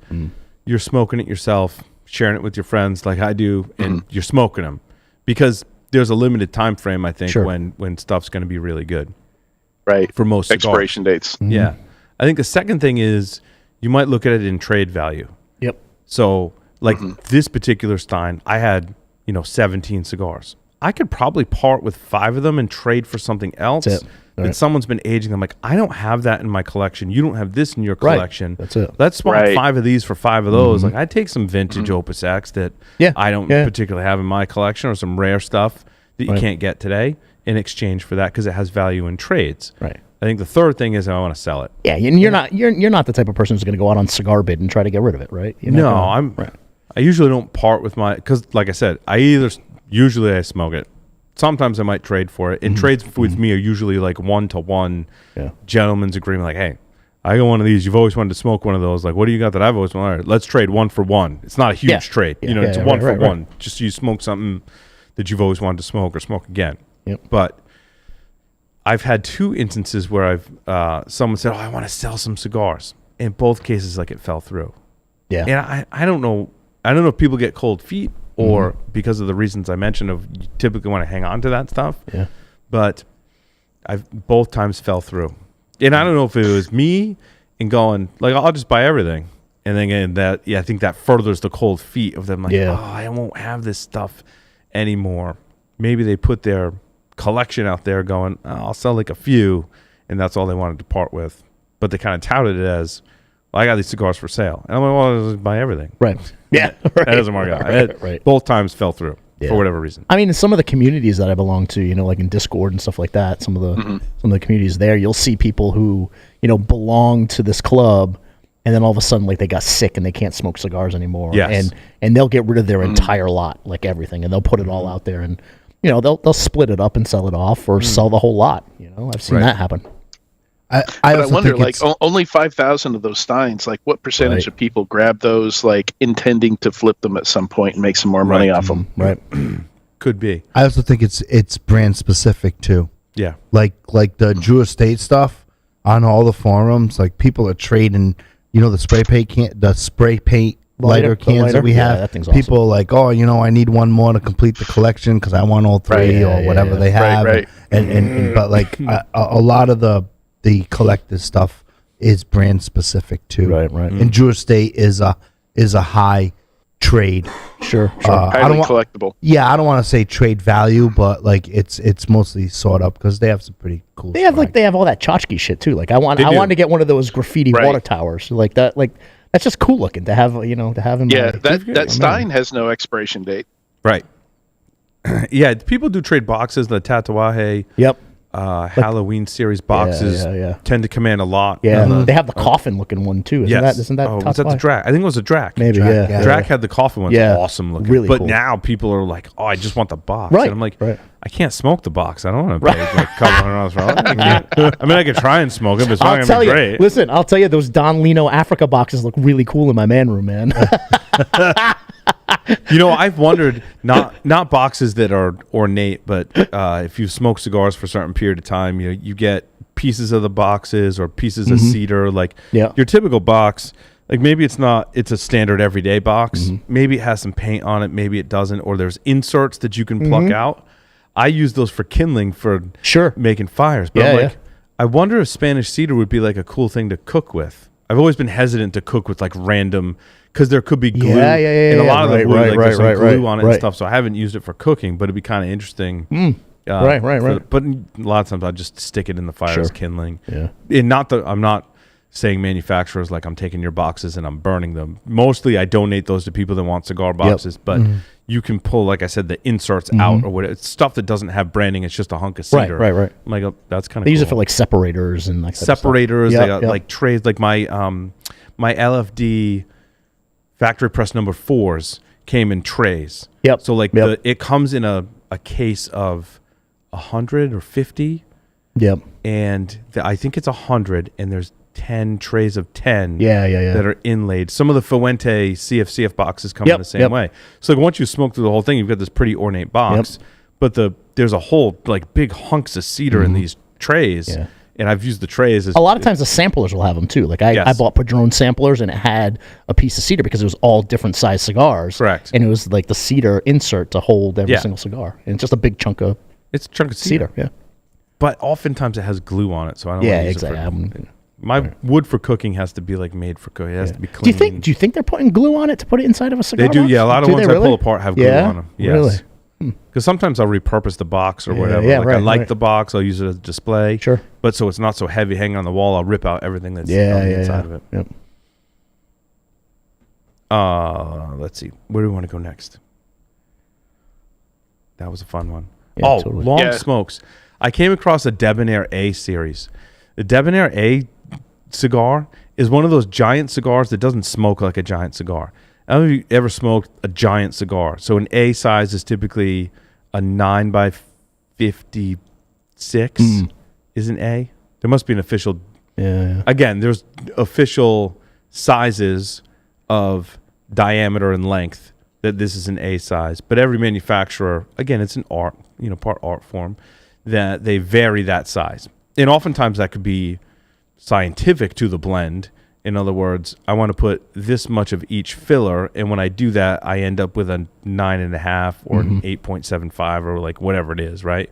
But typically your A is, I could look it up. An A in my mind is a 9x55, roughly 9x50, whatever, somewhere in there. And sometimes they can be a chore to smoke. Hell yeah! You light that thing up, and you're like, yeah. I mean, I've had the Hemingway, the whole thing, the Hemingway masterpiece, and that's. Hemingway, I smoked one of those recently. That's the huge. What is a Hemingway masterpiece? It's a 9x52. Yeah, there you go. Yeah, and that's. I smoked one the other day, Wednesday. Did you? I smoked one. Yeah. I've got a bunch of the Maduro. A couple of weeks ago. I have them in Maduro. It's a long smoke. It's a long smoke. Mine have been kicking around for quite some time, and they're smoking really good right now. Yeah, I'll bring them. If you want to smoke one of those, it'd be a long show, but we can smoke one of those next month because I've got a bunch of aged ones kicking around that, especially in those larger sizes. I'm like, I'm trying to remember how long it took me to smoke that. It's an hour and a half, hour and 15. No, you're probably 2 hours. More than that. Probably hour 45, maybe hour 45. You're close to 2 hours on that smoke. Yeah. It was good though. I liked it a lot. There was a time at Casa Fuente in Vegas where we found some of those, and they were awesome. They had some age on them or whatever. Like they were awesome. And I bought a box, and I smoked one like right out of the box. I'm like, that's not the same cigar. I'm putting these down. And now it's probably been 10. Mine are probably 10 years old. Holy shit! At this point, because you don't reach for these longer cigars every day. No you know way. what I mean? That's No why I way. have a lot of. I Right. have an Opus X makes an A in a coffin. Yep. I've got a couple of those kicking around because you don't. Yeah. You need 2 to 3 hours to get through an A size cigar. Right. I don't know which ones they recommended in this article for the. They were talking about the masterpiece was one of them. They were talking about it for the Super Bowl. Mm-hmm. Which is, you can, if you go into a lounge, you can go watch Super Bowl. Sure. They got Partagas, you got Romeo and Julieta. Yeah, you got to donate at least an hour and a half to 2 hours for some of these, for sure. Oddly, the Romeo and Julieta is only 6 inches. It's a 6x54. Yeah, to me, that's not an That's A. right. That's a Toro. It's a Grand Toro. I don't know why they put it on the list. I don't know why they did either. The list is kind of weird. Again, I like the Debonair in the A size. I think that was a limited run. That's a good because it doesn't smoke like an A size cigar. I don't know what they did with the blend to make it burn a little faster but not burn too hot. But like you don't feel like you're smoking an A. That was one of the A's that sticks out of my mind because it doesn't smoke like an A size cigar. And they put a La Gloria Cubana in here that's 6x52. That's not an A. That's a Toro. But they do smoke slow. Yeah. Gloria Cubana runs wet. Yeah. And the Maduro wrapper, it burns slow. The RC series, we talked about it when we got that RC series. Yep. They had a 233. 233 centimeters. So I think that's a 9. It was a 9 by something. It was a Perfecto. Yeah. That was a massive. That was almost too big. It was a massive cigar. Right. I've got one in there that's the Holtz house brand, and it's it's like 10 by 65. It looks like a baseball bat, and it's been sitting in my humidor for over 5 years because I just can't bring myself to smoke it. Because I'm like, I'm gonna be. This is a journey. That's like that April Fool's cigar too. That's a big ass fucking cigar. LFD. Speaking of LFD makes some huge. I smoked an Ace, one of the Diademas or one of the other. No, it was an A. It was a LFD A size one. I forget which one.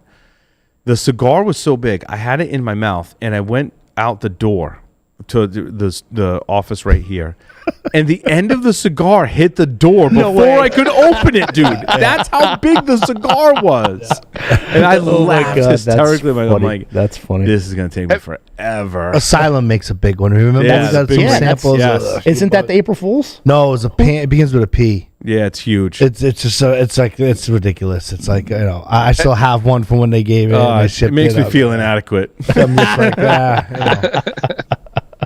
Hey, Paul, have you ever smoked with Dr. Andy Green?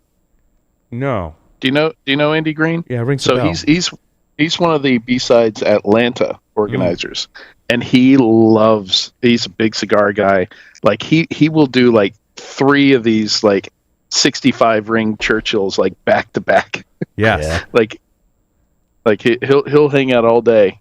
He's there all day for those big cigars. I can't do it. So I like it because you're smoking a cigar, man. But Yeah. sometimes it just like it feels like work. Totally. Yeah. Right. Now remember the Castagli ciphers that we wanted to get? So I bought one of each, right? Yes. and the Lorenz is 9 1/5 by 58. Wow, that's a big cigar. That's a big cigar. That's a big. And it comes cigar. in a coffin. When I saw that coffin come in, I went, "Holy shit!" Yeah, You haven't smoked it yet? No. Because do I have 3 hours to kill where I want to be smoking the same cigar right. for 3 hours? Yep, Man, that's a yep. commitment. Joe laughed when I said I got those. I just, he's got the bug. That's all. I've had the bug for a little while. Are those good though? Did you smoke the other ones? Are they good? They're not bad. Okay. They're not bad. Yeah. Have you had Castagli cigars before? I haven't. No. What's the other one? The Daughter of the Wind, I think, is one of the other Castaglis. That's pretty good. It's similar. But yeah, it was not too bad. I smoked one of the smaller ones. Yeah. I think it was which one did I smoke? I don't know. One of the But four. back to this article though, they've only got a couple of A-size cigars on there. Partagas number 2, they say length 75. Is that Centimeters, gotta be. It's got to be centimeters. What is that? Not inches. It is not inches. A lot. Well, it's 2.54 centimeters per inch, so 2.5. No, that that's can't huge. be right. That can't It's be like 2 feet 29 long. inches. That can't be 29. There's no way. No, it's millimeters. It's millimeters. That can't be. No, that's too small. Yeah, that's 2.9 inches. That's, if it's 75 millimeters. This is longer than 75 mil. Yeah, we're on Google doing the math. Yeah. So what the hell? So There's no way. 70 is 29. It's neither. There's no way. There's no way. That's a misprint. It's got to be. It's got to be a misprint. So what is a Partagas number 2? Is it 7.5? Maybe they forgot the point. Maybe. Hold on. No, length 5.75 by 43 is what they say the Partagas. Despite its almost petite Corona size, Partagas number 2 is a long, burning, rich, and satisfying stogie. But that's not an A. Didn't this long smokes for the big game? Okay, so they didn't say A-side cigars. They said long smokes. And they're saying a Partagas number 2 at 5.75 by 43, which would be a Panatella or Corona-ish size, is a long smoke. That's interesting. And by interesting, I mean it boggles my mind. Yeah. So one of them I saw here said 156 millimeters, which is 6.14 inches. That would for be a Partagas number 2. But this says 5.75, which is not 6.2. Right. Again, this is the story. Could be 7. We're being precise on this shit right now. It could be 7.5. That's got to be a typo. No, It can't be 75 centimeters. I think it's a misprint. Definitely not that. I think it's a misprint. Definitely not that. It's bigger than the Woody. No. No comment. Well, maybe not Paul's Woody. Definitely not. Parting is number 2. Interesting. Never had a 1875 I've had, but it is a slow burning cigar. I think Joe's right there. The masterpiece for sure we talked about. Mm-hmm. This is so confusing. It is. One of them 75, one of them 6. What? Yeah, it doesn't make any sense. 6 by 52. Smoking time 60 minutes. But 60 minutes isn't a long smoking time for me. Right. The long smoking time I've for gone me. 60 minutes with some Robustos that I'm enjoying and slowing down. Absolutely. Right. You know what I mean? Your Robusto should be around a 60 minute. You Right. shouldn't be smoking a Robusto faster than that 60-minute mark, in my opinion, if you're smoking it correctly. Right. I mean, I've spent 9 hours working next door, truly working, and only burned through 2 cigars. Mm-hmm. You know what I mean? I- Because when we smoke and type and do our thing, like, if we're truly smoking Right. it slow and enjoying it, Yeah. it could take an hour for a Robusto all There, day. there's a missing decimal point. There's a that was typo. That's a typo. 7.5. Yeah, for sure. 7.5. Yeah, it has to. Do we have more ice? No. I can get some. Yeah, let's get some more ice. Because Jason looks like he's getting low. Yeah, I'm getting ready You wanna to, get more to ice? refill. Yeah, sure. Switch the camera angle. No, we'll leave it. It's fine. It's good. We're raw and unfiltered right now. Right. We'll do sock puppet. I'll be Joe. I didn't read this article on J.C. Newman's history. I know that there's a rich history here, and because of we had some technical difficulties I had to address before the show, I didn't read it. Maybe we'll cover it next time. Did you didn't read this one? Not fully. I mean, it went Yeah. over the Reloge manufacturing, and It is a cool story. Oh, I want to go there. I've never been. I want to go I've there. Never too. been. That, to is JC that in Newman. Tampa? Yeah. Yeah. We need to do a trip to Tampa. I'd love to go. There needs to be- I'd love to go do Ybor City. There's a go beer. do- There's a B-sides Tampa. Is there? Mm-hmm. Yeah. They're big on pirates. There's a pirate theme and everything. Yeah. We need to. So It for looks those, like a fun one. for those not in information security, B-sides are information security conferences held all over the world. Actually, Yep. Meant to be local, right? Meant to be local. Yes. Yeah. But It's like a often franchise type thing. Yeah. and often we'll travel to Sure, various B-sides just because we like Us to hang out. the dedicated folks. Yeah, we like to hang out. And there's a security conference called B-sides Tampa that we probably should all go. Us cigar smoking people, we should probably plan it. Yeah. We should all conspire to submit talks to that and get our various day jobs to pay for. Like, hey, I'm speaking at a conference. Right. We're all going to Tampa. Like, Yeah. Not only are we going to be speaking, but we're going to be smoking some cigars too. Yeah, no doubt. I'd love to go there. No doubt about it. Yeah, me too. How did we get to Tampa? We're talking about We're talking about J.C. Newman. But I wanted to come back to this La Flor Dominicana 1994 beer stein release. I want to go to Jason. Joe's still getting settled back in. Thank you, getting his sir. ice. Thank you, sir. Appreciate it. Jason, what are You you the thinking man. about this 1994? I'm digging it. It's smooth, right? It's not a heavy hitter as far as like, spice. I'm a little over halfway done, so getting into that last third. I'm getting a tiny bit of spice, Yeah, like maybe a little little white spice. pepper in there. Leathery. I got a little leather throughout. I think it got stronger as I started getting into the cigar. It's like not a lot of sweetness. It's like that. No. It's like a rich. To say a cigar has rich tobacco flavors is saying a cigar is just a cigar, right? But it's got like a good flavor profile that I can't really like put it on the wheel of.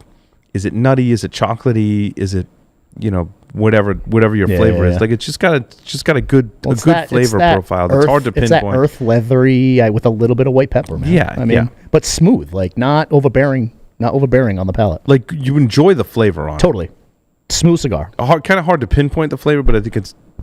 Yep. I'm enjoying it. It's I love got it. I love it. I hate to say like a tobacco kind of. I'm very happy you saved them for so long. Yeah. It turned into this By accident. medium-bodied cigar that's enjoyable to smoke. It's got some good flavor to Yeah, it. it's good, man. I'm still I kind of dig it. working on what kind of flavor I'm getting. If you retro slow, you get some white pepper. You get some white pepper out of it. I'm getting the leather. Yeah, it's Maybe subtle. a little It's subtle. It's not harsh. Sorry. Maybe a little like nuttiness. Yeah, I can see that. I Yeah. put it in that. If I had to define a large swath of the flavor wheel, Yep.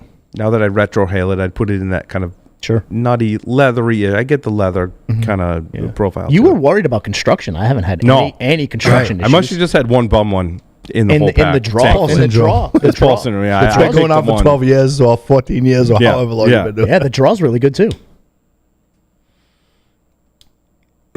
Adrian, what did you light it for a cigar, and how do you like it? He lit the Fuente, didn't he? Yeah.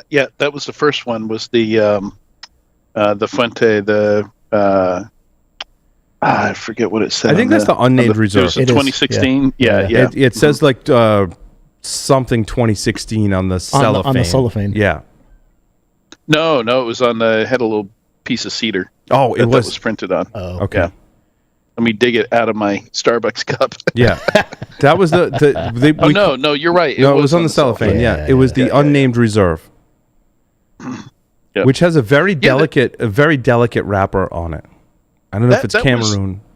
I would describe it much like what you guys are describing. Like it was just a solid cigar. Like it wasn't, there wasn't any crazy notes in it or anything like that. But now I'm on to my, one of my go-tos, which is the vintage 1990 box press Rocky Patel. Nice. Did you notice the logo behind Adrian?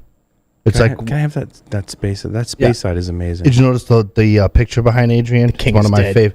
It's one of my favorite cigar logos on a band. Let me It's got the little see if I kid. can get you. It's got the little King's kid with, dead. with the big crown hat. I think that's just, I don't know, super cool. Anyway, I just want to. Go ahead, Adrian. It's a nice it's a nice vibe in here. It's Nice. they've got all kinds of I don't know if they want to be on camera, but they don't notice. they're watching It's a nice golf. lounge. They're watching golf in a cigar lounge. They are. Yeah. Yeah.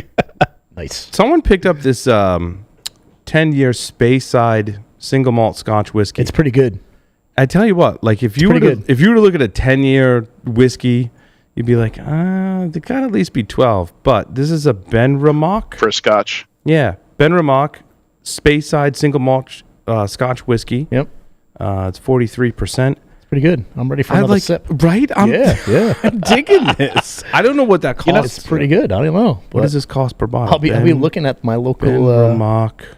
I did a whiskey 10-year. tasting on Wednesday. Oh, did you? Oh yeah, Nice. tell us about Yeah. that. Oh, so this, I'm It sorry. went- Hold on. This is $60 a bottle. Oh, jeez. Not bad at all. Yep, $60 a bottle. Ben Ramach. That's about right 10 for year. a young For 10. Scotch. Yeah. But I tell you what, it doesn't drink like a young Scotch Doesn't. at all. It's really good. Yeah, highly recommend. So it's Really it's interesting. I'm a big Pete fan. Mm. I'm Lagavulin. yeah. So Lafroig. I actually Boonhaben. I'm not a bottle collector. Like I'll have 3 or 4 bottles that I really like, and I'll consume them over time. Like I won't have a big collection, so I often Same. don't. I don't have similar stuff to compare back to back. But not too long ago, I had the Nick Offerman 11-year. Nick Offerman has his own Lagavulin, Oh, wow.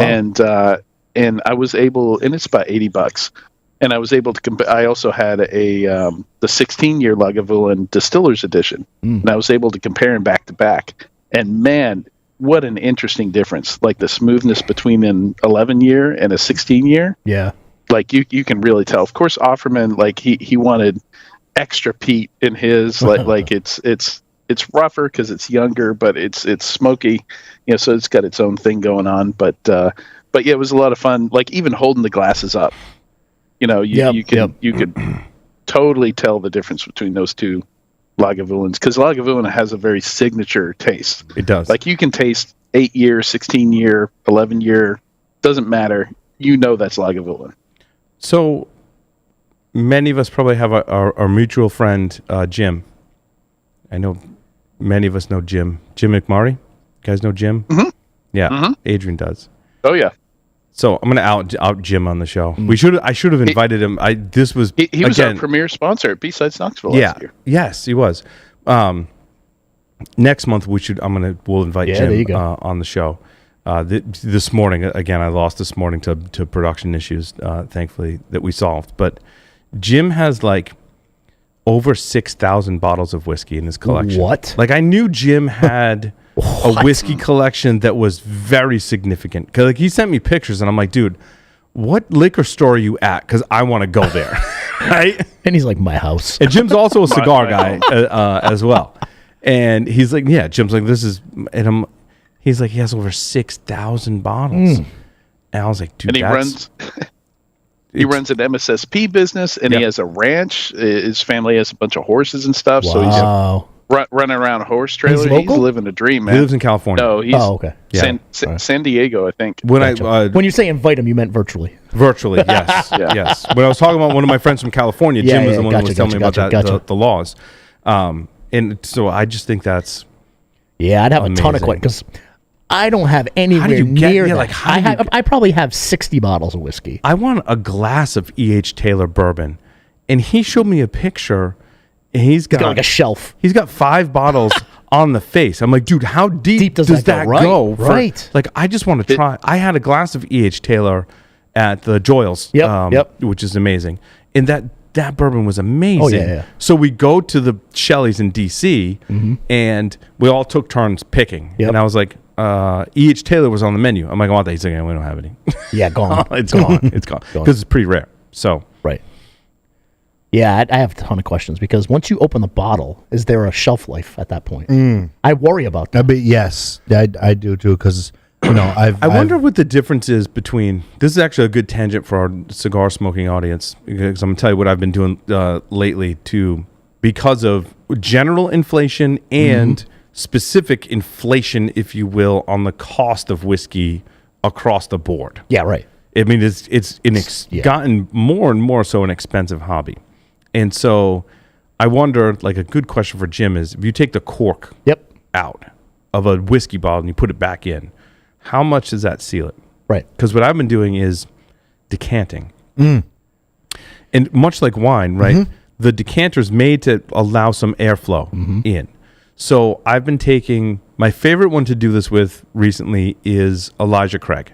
So I buy the big, it's not a handle, but it's the larger bottle of Elijah Craig. I put it in the decanter, and then I put one of those laser cut barrel pieces in there. So you can find these. I found these on Amazon. I think I bought 3 different ones for not a lot of money, and you can reuse them up to a certain point. You can play around with. One I bought was a spiral cut from. I think they're from bourbon barrels. They're all different ones. They're spiral cut from. Was it cut from the stave? It's cut from the barrel, the actual barrel that is used to ferment the whiskey in the whiskey or wine, whatever it is. If you take and I was highly skeptical, like being a security person, like, this is a gimmick, right? So I took a laser cut thing from a barrel, and you drop it into the decanter, and you leave it for 24 or 48 hours. Like, you really don't notice a difference until 24, 48 hours. So I drop it in there, not seal up, but I put the cap back on the decanter. I come back a couple days later. It's different. I can tell you it is different. Like, it is smoother. It changes the flavor profile so that, I don't know if it changes the flavor profile, but brings out more of the flavors. And so now my, whatever handle of Elijah Craig costs $60 or whatever. Is it 60? Is it 60? It's like, whatever you pay for the large Elijah Craig, it's not terribly expensive in the grand scheme of things. It makes it awesome. So now, like, at night, I'm like, people do a lot of things to make sure they you relax at night and sleep. Like, mine is, I'm gonna have a glass of bourbon. But as the prices increase, that becomes a really expensive thing to do. So I'm like, what can I do to hack the system to have this nice glass of bourbon? And this has been working really well for me. And like I said, I haven't noticed a big difference between the different types that you buy on Amazon or where I buy mine on Amazon. And I haven't noticed a big difference. If you let it go over 72 hours, I think I probably should get better about pulling it out. And you can use it again, but it's not as drastic of a difference. Gotcha. So you got to, their thing is they want you to keep buying them. I probably use them more than they recommend, because you can get a little more life out of them, in my opinion.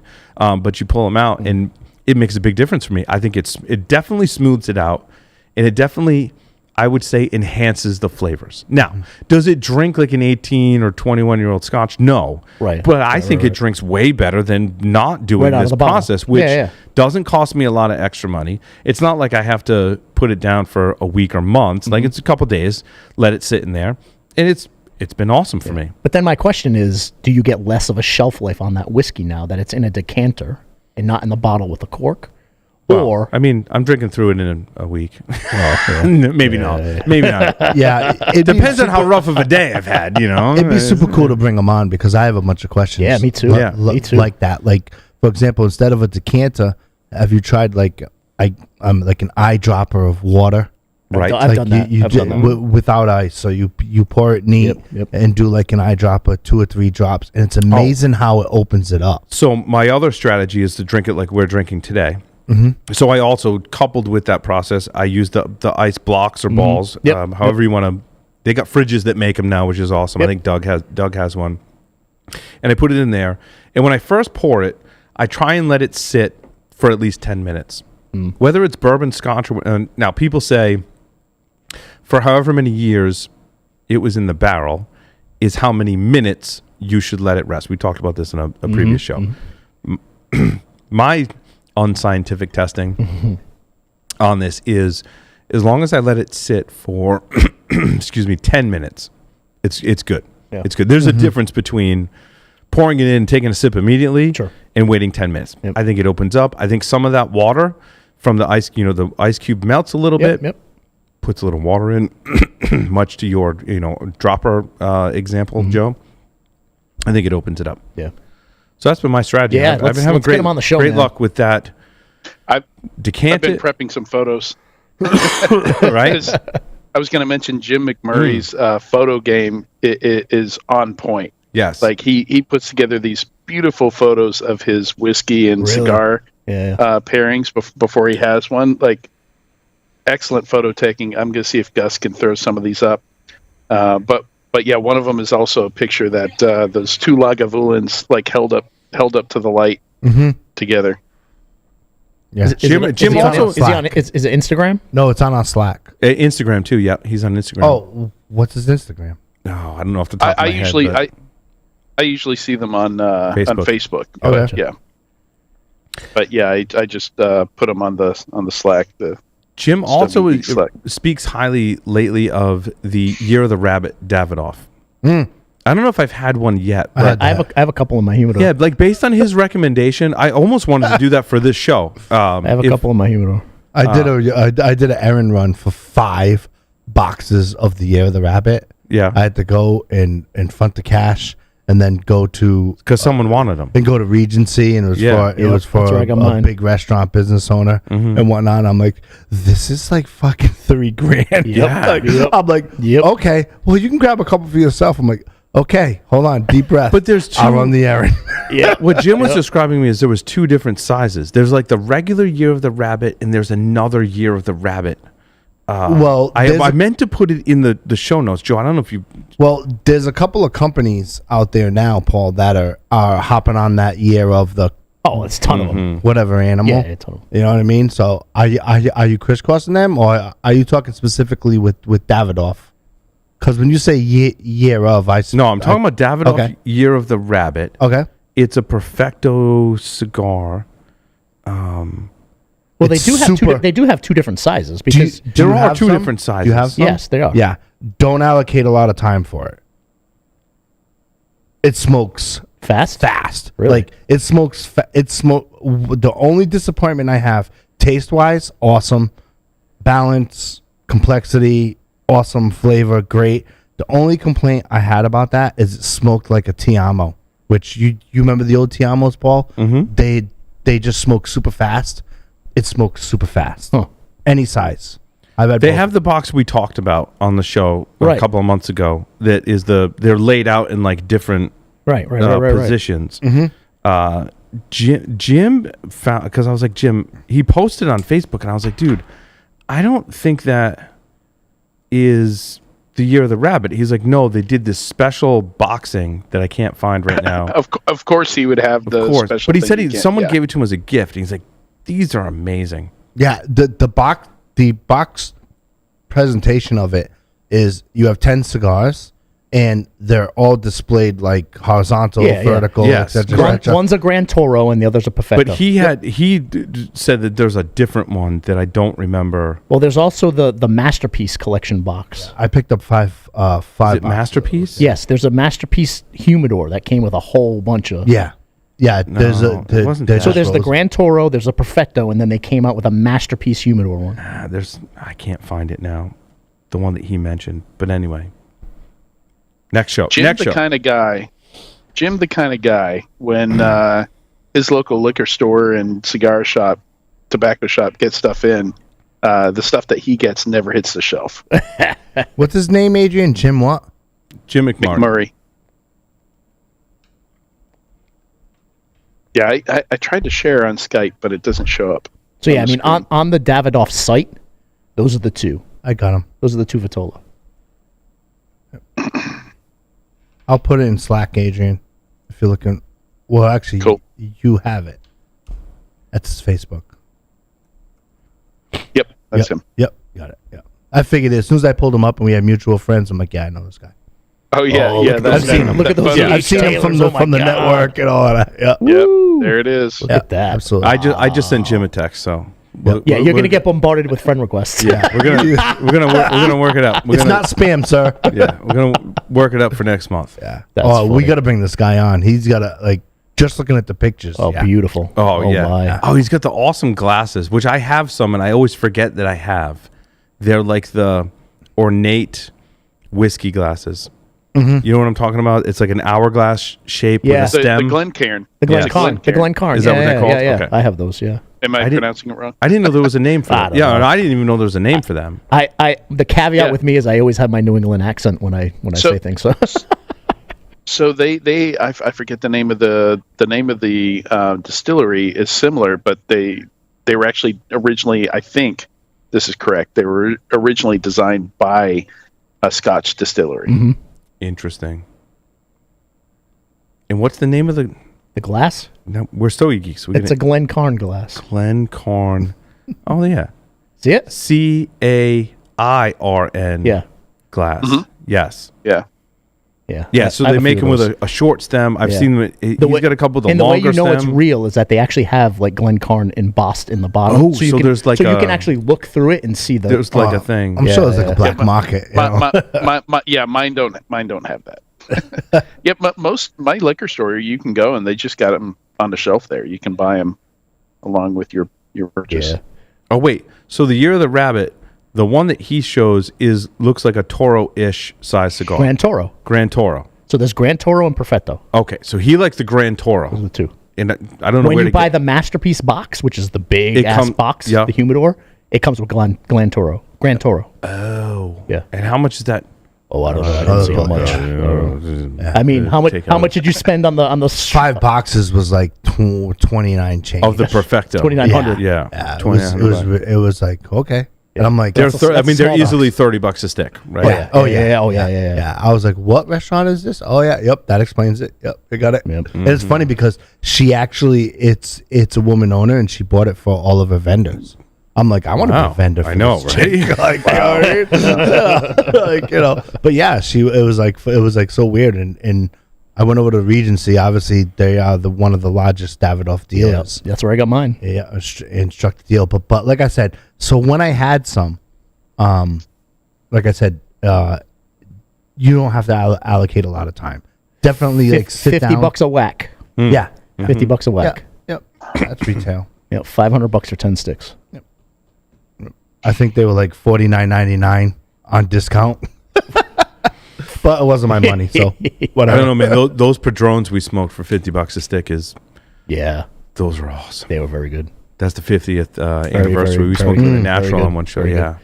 Oh, Those were speaking really good. speaking of wonderful sticks that we smoked, let's go back to the Tatuaje Yeah, tenderloin? RC. pork tenderloin. Oh, pork tenderloin. Pork tenderloin.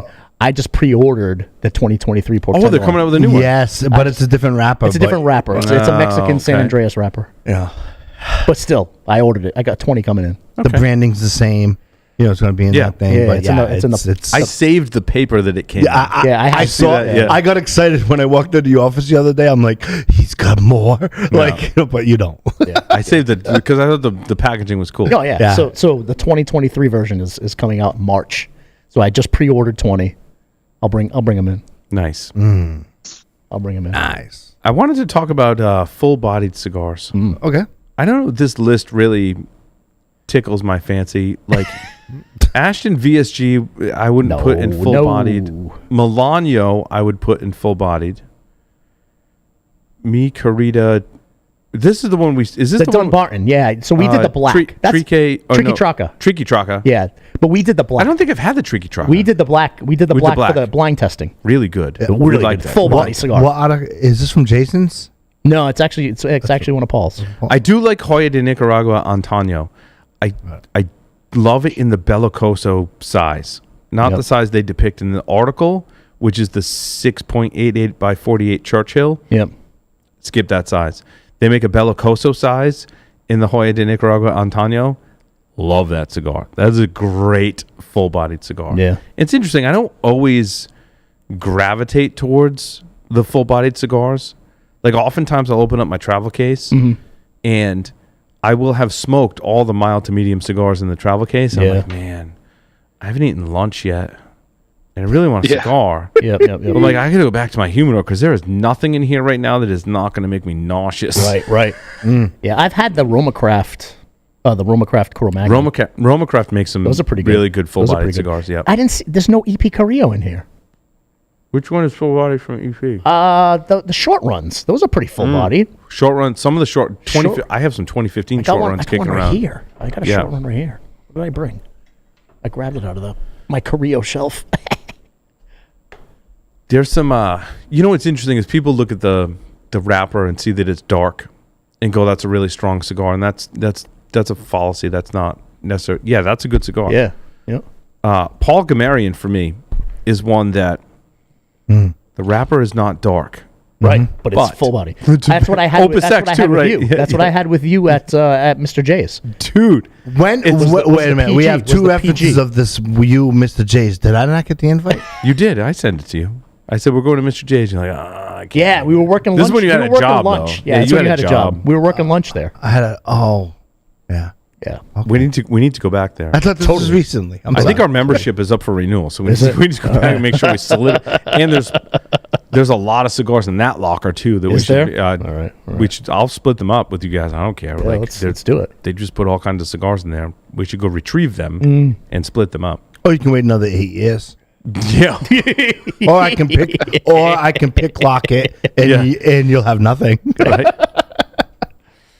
Well, you guys' name's on the account, so you could go there. And really? That. Yeah, you can even better. Yeah. See, permission to pirate. Mm-hmm. Oh boy, I don't know what's in there. Ruh-roh. All kinds of stuff, but yeah, I mean the Dunbarton cigars. There's a lot of good full body cigars from Dunbarton.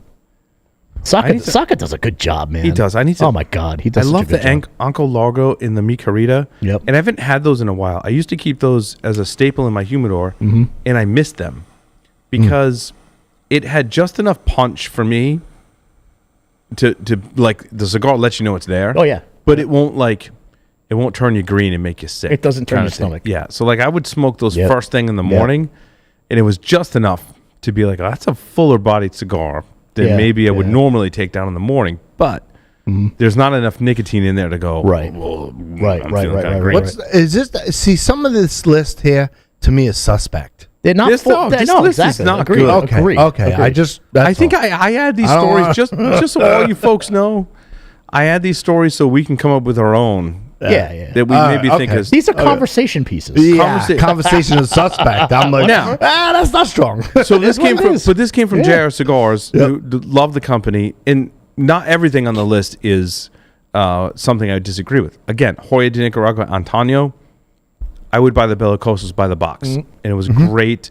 Everyday full-bodied cigar for me. So I agree with that, not the size, but I agree with that line as a full-bodied cigar. Mi Carita. Yep. I haven't had the Tricky Traca. I have. Now I'm gonna have to go. To be honest with you, the black that we had is more full body than the Tricky Traca. Interesting. Yeah. Now I'm gonna have to go try that one because I haven't had that one. So we agree. We agree with Mi Carita. Oh yeah. Steve makes great cigars. Yep. Not gonna. No one would deny him of that. If you do, I don't know. Yeah. That's your opinion, and I respect that. But I would respectfully disagree. With it. Yes. Milano was a great full-bodied cigar. Yeah. Right. I would say medium to not medium. It's not horribly strong. No. Where, like I said, it's going to make you sick, but I like the Milano. I would too. smoke I do if too. someone gave me a Milano, I would smoke it and be like, that's awesome. Like you wouldn't turn that down if someone But gave I it wouldn't. to you. I wouldn't take a Milano and a Liga Privada number 9 and put them in the same category. Well, No the way. number 9 has gone through a lot of changes over the years, though. It has. And in the heyday, the number 9 was awesome.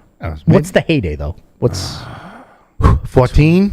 10 years ago? Yeah, years yeah. ago? So Yeah. 14. Yeah. Yeah. So it's 13, 14. Heyday.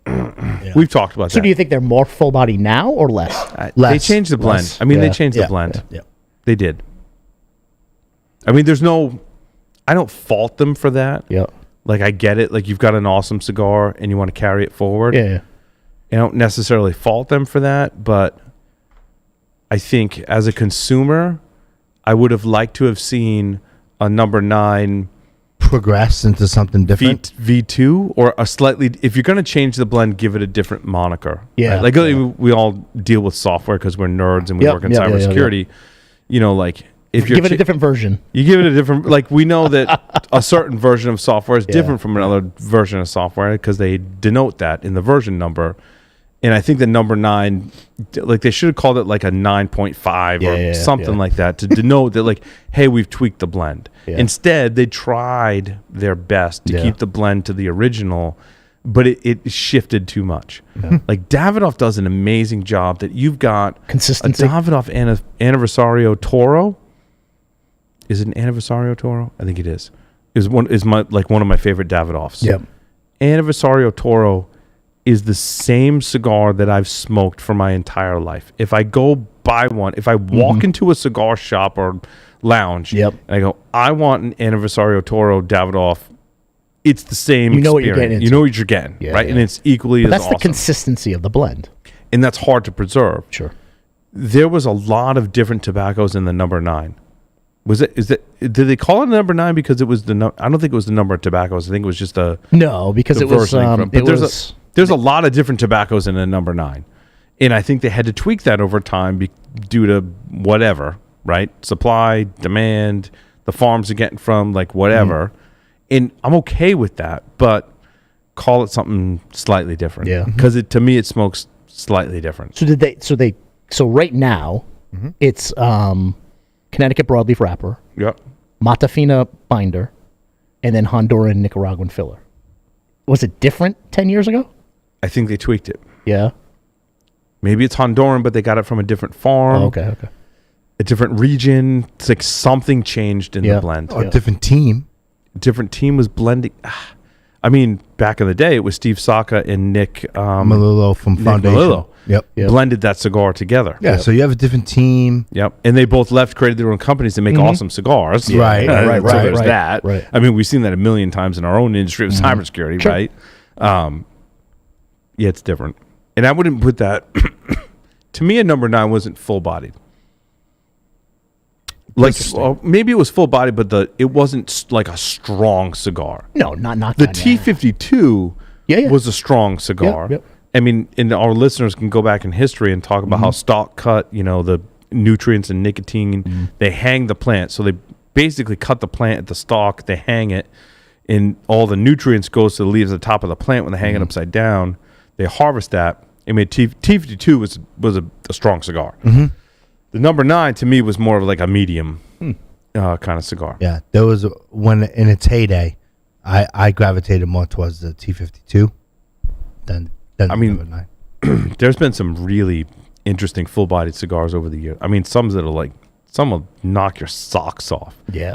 Me and Stogie Santa, I think, we're very open about it, and we would talk about, I smoked that cigar, dude, and like, I was ill. Or like, that was really strong, Yeah. right? Like, we're very open about it, like, holy You crap. could have some food in your belly. You could Yeah. have Oh, yeah, some totally. water there. Yeah. Yeah. To me, There's a certain class of cigars that I reserve, and it doesn't always happen, where I'm smoking after dinner, got my time, I've eaten breakfast, lunch, and dinner that day, and the cigar nerd in me is excited because I get to go into my humidor and I'm like, I ate a lot of food today. that means I can smoke whatever I want. I can smoke the strongest cigar in my collection right. and enjoy it because I've eaten all that food during the day. And I know it sounds like non-cigar smoking people would be like, you're really weird, Paul. No, I mean, it's and they would be No, right. But on this, it's important. It's important. You got a plan. Yes. You got a plan for it. Yeah, Yeah. my ex-father-in-law, right before he retired, like he was at the pinnacle of his salary that he was making in his career as an engineer. And man, he was like, all right, it's all Padron all the time. Like his cheap ones were like $15 a stick. Yeah. Those are his cheap daily cigars. And he had these full-bodied Padrones that would just actually, I think they might have been on that list of the box press that we had. And I learned to be careful around those. He'd say, Adrian, be careful. That's a full meal. Any full-bodied cigar he'd describe as a full meal. Yeah. I'd put Padron 1926 in that category for sure. Yep. And one of my favorite cigars to smoke right now is, and my wife bought me a box for Christmas, is the 1926 40th Maduro. Awesome. I have to get full body. I think I have some of those. Yeah, I high have in some of those. strength. And I typically, on Wednesday nights, when we do the Pulse Security Weekly podcast, that's another moment where I'm like, we order food before the podcast and we eat. And I try and eat like a big meal because I know I'm going to be drinking. Yep. And I know I'm going to be smoking cigars. So I try and at least eat a big breakfast. If I eat lunch, like that's... Lay a solid foundation. Yeah. Lunch is 50-50. But I make sure I order like I get a burrito. That comes in the torpedo, right? Yes. Yeah, it's a torpedo. I get a burrito. I get a burger. Like I want to make sure I'm full of food because I want to have a couple glasses of scotch. I want to have a strong cigar on the show. Yep. And that Padron is my go-to. And that Padron is strong. And typically I'll smoke Padrones, not because they're awesome cigars, but also the construction is impeccable. So like if I'm doing other things and I'm on the show, I can't be... that doesn't smoke right. Whatever. Yep. Like, I kind of reserve my Padrones for that Wednesday night smoking. Yeah. For that reason. Burns even. Yeah. Yep. Like, I rarely have a construction issue with a Padron. So I'll smoke. Agreed. Yeah. 1926. Same here. Any of their Family Reserve series, the 45th. Those are all really strong cigars. And it's good because it manages your budget appropriately. I typically only have the opportunity and eat enough to smoke one of those cigars on Wednesday nights. Like even if I go next door and I spend $30 like on one cigar, I'm like, okay, like this is my time to smoke that. Today was it 'cause, like you eat breakfast and then we're like, I didn't get a chance to eat lunch and now we're smoking. Right. So I'm not taking down like a really strong cigar. So, I can't believe they didn't put Padron for that reason on this list. Right. Yeah, that's why I said the. Yeah, it's suspect. Like even a 26 number 9 is a pretty strong Sure, cigar. yeah. Like you want to make sure you've got. I love that cigar. I love my that only cigar. Right up there with like my staple. I love that cigar. Padrones, man. I like right? that. I love that cigar. My only complete disagree with this cigar, even though the name sounds like it would be, is the Camacho Triple Maduro Robusto. That is an awesome medium cigar. Is it? It's so tasty. I haven't been able to get into Camacho. Yeah. No. So hold on. So Jim sent me the rabbit, and it's a full box of Toros.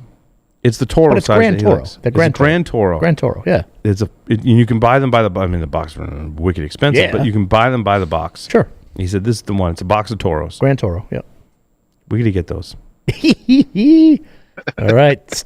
Where's the collection pot? His ears are ringing. He's said he's like my ears were getting warm and tingling. Nice. Nice. Tell him to look out for some friend requests from Stogie Geeks. Yeah, tell him he's gonna get a bunch of friends. He's gonna have some friend requests. People are gonna follow Jim for his. Yeah, he does post awesome pictures. Well, I just hit him up on Facebook. So. Me too. Yep. Tell him I'm not trying to social engineer him. It's, Davidoff though, I mean, some of their Nicaraguan and stuff gets a little stronger, but for the most part, Davidoff is medium, mild to medium body. Totally, They're not strong cigars at all. They focus on construction, quality, taste, complexity. I love those Nicaraguans. But which is dangerous because I'm like, I would smoke a Davidoff every single morning. You know what I mean? That gets expensive like really fast. At us, it's a mortgage payment. Like dude, like they get run. I bought a whole box of the Toros, and then I smoked the last one. I was like, I'm like, shit. When did I buy that box? Right. Because like every morning if I woke up and smoke a Davidoff, I'm like, oh, That's amazing. Yeah. Like that is the perfect breakfast cigar. Yeah. But they're at that Yeah. $20 Yeah. plus 20 price point. Sure. That's Why they're in the expensive. separate cabinet. And then 50 for the year of the rabbit. Right? There's That those, smokes like a Tiamo. is a bit of a throwback to earlier in the conversation, but those are those two Lagavulins, the 16 year and the 11 Offerman edition. Yep. Yeah. Have you guys ever done? I put an article in here about the Whiskey Fest, Big Smoke meets Whiskey Fest. Have you guys ever done any of those conferences? No. I've never So done hold any. on. But I want to go back to Adrian. Yeah, yeah. Speaking of whiskey, you did a whiskey tasting, Adrian. What did you Yeah. drink and what did you like the most? Yeah, so I've been getting really into Irish whiskeys. Yes, Yeah, like, agreed. Yeah, me too. There's Yes. a lot of variety there. Yep. You know, they're very a lot of very smooth, very drinkable whiskeys. Red You know, breast but is Red breast is Lustau. Yeah. Lustau, baby. Oh, it's so good. We had some Grey Coast is one that I've been getting into lately. Never It's heard kind of a new one. Great. And, So it's called Grey Coast. I think so, if I'm not getting that wrong. But yeah, it's fairly new. I've got my second bottle of it. But we had some green spot and some yellow spot there. I was going to ask. I haven't had compare. those. Are those Yeah. good? The spots, the different color spot Irish. Oh, whiskey? yeah. So the yellow spot is their more premium offering, carries a little higher price tag. Adrian, Yeah, would you agree? higher Would you ABV. agree with my assessment though that it's worth like there is a significant difference between yellow and green? Oh yeah, Yeah. yeah, absolutely. And again, it's one of those things where if you have a bottle of green and then a couple months later you have a bottle of yellow, like I love getting them to where you can compare them. You know, like you can compare like the $60 bottle with a $100 bottle or whatever, because you can really appreciate the differences in them. You know, same thing with these Lagavulins. If you're gonna splurge and get a couple of bottles, like get the different variations. Like Glenmorangie has all kinds of crazy stuff. Like they've thrown them in different. They've finished them different kind of casks, rum casks, and Yep. and stuff like that. Yeah, they've got some really interesting ones that you That's can. cool. Especially if you're doing a tasting, like it's really fun to try this one, then try this one. Yep. You can appreciate the Green difference. spot's nothing to shake a stick at. I mean it's Yep. good, but Solid. the gold is it gold spot or yellow spot? Jim's Is it saying it's yellow- gold is it- spot. is it gold? Yellow spot. Is it yellow spot or gold spot? No, Or is it's there yellow. both? Is there Maybe they have a gold spot. I'm still exploring a lot of them. Yeah. So I just looked up an article, like the top Irish whiskeys on the market right now. No, gold spot is different from yellow spot. Oh, yeah. So my Price wise, yeah, gold spot is $2.50 a bottle. yeah. So I I haven't. don't think I've had gold. I think I've had green and yellow. I buy that's like my regular rotation. Yep. I got to try the gold now. Jim is now on live chat. He says here now. He's like, try the gold spot. But the great thing about Irish whiskey is you can get like a $30 bottle, and it's like bourbon. Like it hasn't gotten crazy like Scotch, where like I agree. a decent bottle Yeah. you're at $60. You know, but with bourbon you can find great $30, $35 bourbons. Great. We were interviewing. Was it Brian Honan? I think we were interviewing Brian Honan, who. if He'd you're- be the guy to interview. Yeah, if you're in InfoSec, you know Brian is the like representative InfoSec professional from Ireland, and I think there was someone else from Ireland we were interviewing. They're both kind of touting like everyone talks about bourbon and Scotch whiskey, but the Irish whiskeys produce Don't sleep on it. amazing whiskey, and you gotta check it out. Someone I was talking to went to Ireland recently and visited one of the distilleries and was like, "It is awesome. It is awesome." Yeah. Yeah. My wife just got me Rowan Company, Rowan Co. It's like a $40 bottle, but it hit like the top 20 list. So I got to try that Oh yeah. because I've been getting into the Irish whiskeys lately too. And Redbreast is amazing. I mean, the Lustau is just bomb, But man. you just keep going up in Redbreast. It just keeps getting better. Yeah, It's- yeah, that Lustau. I Yep. mean, you're the one who introduced me to Lustau. Now I have a couple bottles at home, and everybody that I introduce it to, they're like, "Oh my god, this is incredible! it's awesome. It's so good. Awesome. It is so good." There's writers' tiers. So somebody who came had a bunch of bottles that they had just been keeping around, hadn't realized that they're rare. Like stuff as basic as like Buffalo Trace and Eagle Rare are now actually really rare and hard to find. And he had some Hibiki Harmony, and everybody lost their mind because you can't find that in stores anymore. Yeah. Wow. Yeah. So Jim also says Nepog Castle. I like that whiskey too. He says the 16-year-old twin wood single malt Irish whiskey. Nepog Castle's really good too. Yeah. We've talked about that on Stogie Geeks yeah, actually. yeah. One of the original members of Stogie Geeks was big into Nepog Really? Castle, like the regular one. Yep. They make good stuff too. Yeah. But to your point, Adrian, I'm digging the Japanese whiskeys too. I have a few bottles of that Nika from the barrel that I just happened to score at like a back ass liquor store in New Hampshire, one of the state liquor stores, like off the beaten road, And I found 5 of them sitting on the shelf. I bought them all up. Can't get them. That's awesome. Nika from the barrel, really good. I dig it. I don't remember which Japanese whiskeys are good. I get confused, and I think at some point someone told me like Japanese whiskeys went way up in price, and I kind of excluded them because of that reason. And I probably shouldn't have. Like, I need to go back. Yeah, I mean, when you couldn't find it, the Nika from the barrel was going for big money. Like people were selling it. But you go to the state liquor store in New Hampshire and you find it. It's MSRP. Yes, right. $49.99. Ugh. It was $49.99 a bottle. I bought all 5. Yeah, Why not? yeah, absolutely. Yeah, you can't see all the labels there, but I threw a picture from the tasting in there, and that's not all the bottles we had. That's just what we had out. Everybody brought these big totes of like big chunks of their collections and stuff like that. So it was a lot of fun. Cool. And it's always fun. Like there's some folks there that didn't know much, so we like an hour of that whiskey tasting. We were just talking about like how they're made, how you. The differences in flavors, why 8 years is a long time in Kentucky, but it's not a long time in Scotland. The temperatures, where you store the barrels and the temperature fluctuations. And we have hotter summers, more humid summers than Scotland, all that stuff. Yeah. Yeah. So what was your favorite, It was a lot of Adrian? fun. Oh, my favorite there. I can't quite see the label and I forget the name of it, but something Brooks was a barrel strength, and it was like 130 proof or something like that, but very drinkable. I'll have to ask was James that bourbon? what that was. Yeah, it was bourbon. Yeah. There's a lot really of great good. bourbons at a reasonable price. Yeah. Even still. I mean, the price has gone up on the bourbons. One of the ones I had it when I was in D.C.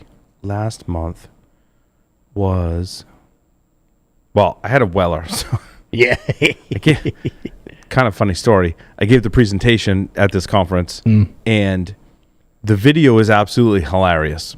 So they captured it on video. So I'm standing there, and the like MC is doing the, like, hey, you can buy all the recordings for the conference here. Yep. We've got some giveaways, and he's putting out the giveaways. And as I'm standing there, my friends are in the background are handing me a bottle of the Weller green label bourbon, and they come up while I'm on stage, so you can see me on camera, and they're bringing the Weller and they're pouring me a glass. You can see me like cheering, excited, and taking a sip and being like, "Oh, it's really awesome!" And so they fueled my presentation with bourbon during the recording, which will live in infamy on the internet forever. But the previous night, we went to Jack Rose. Now we're on the topic of whiskey. This is a great segue. So Jack Rose in D.C., I'm not sure if it's in the East Coast or whatever it is, but they turned this library. Oh, yeah. It's got the ladders. Yes. I've been there. Yep. Yeah, you've been there. Yeah. Okay. Yeah. Yep. It's got the Jack library, Rose- like the library ladders, like to Yes. go up really high up top to get the books. It's all whiskey. Jack Rose Dining Saloon. Yeah, that place is awesome. It was a library. Yep. But instead of books, it's whiskey. All whiskeys. Like it's And literally, they're climbing up the ladders. Unreal, It's dude. freaking awesome. That place is great. And there was this dude who was talking to us that worked there, and he was like, "Oh yeah, I'm getting my master's degree." And we're like, "What are you getting your master's degree?" He's like, "Oh, distillery and fermentation." Nice. Like he was like the biggest whiskey nerd that I had ever encountered. I mean, Jim is in That's that fun. running, and as well. And so I told this guy. Now I can't remember his name. But he was awesome. So if you're in the DC area, now we get 2 spots for you, and they're not that far from each other. It's in 2 spots, Jack Rose and Shelley's back room. Yeah, I had fun at that place. So I told him that Glen Farquhar's, I feel like a Glen Farquhar's 18 several years ago was around $180 a bottle. And I'm like, dude, that was one of my favorite scotches. Yep. He came back. Never had that. It's awesome. If you can find it, it's awesome, Adrian. So he came back with a Mortlock 20 year. Roughly same price, 200-ish a bottle for this. Yeah. And it was very similar in profile and just amazing. Mortlock 20. It was just amazing.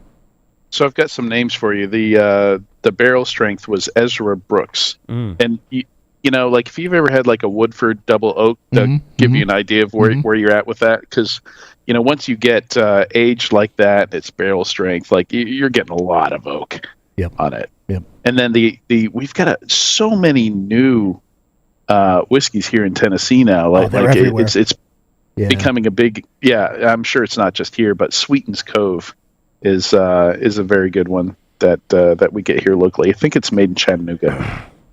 Jim also recommends a low-cost bourbon, Eagle Rare 10. I agree. $33. You can find that. You can't find it. Well, he said you can find it at Total anywhere. Wine, and Drizzly delivers from a place that has Eagle Rare 10 in Rhode Island. In Rhode Island? Okay. Really? If you haven't used Drizzly, Drizzly's awesome.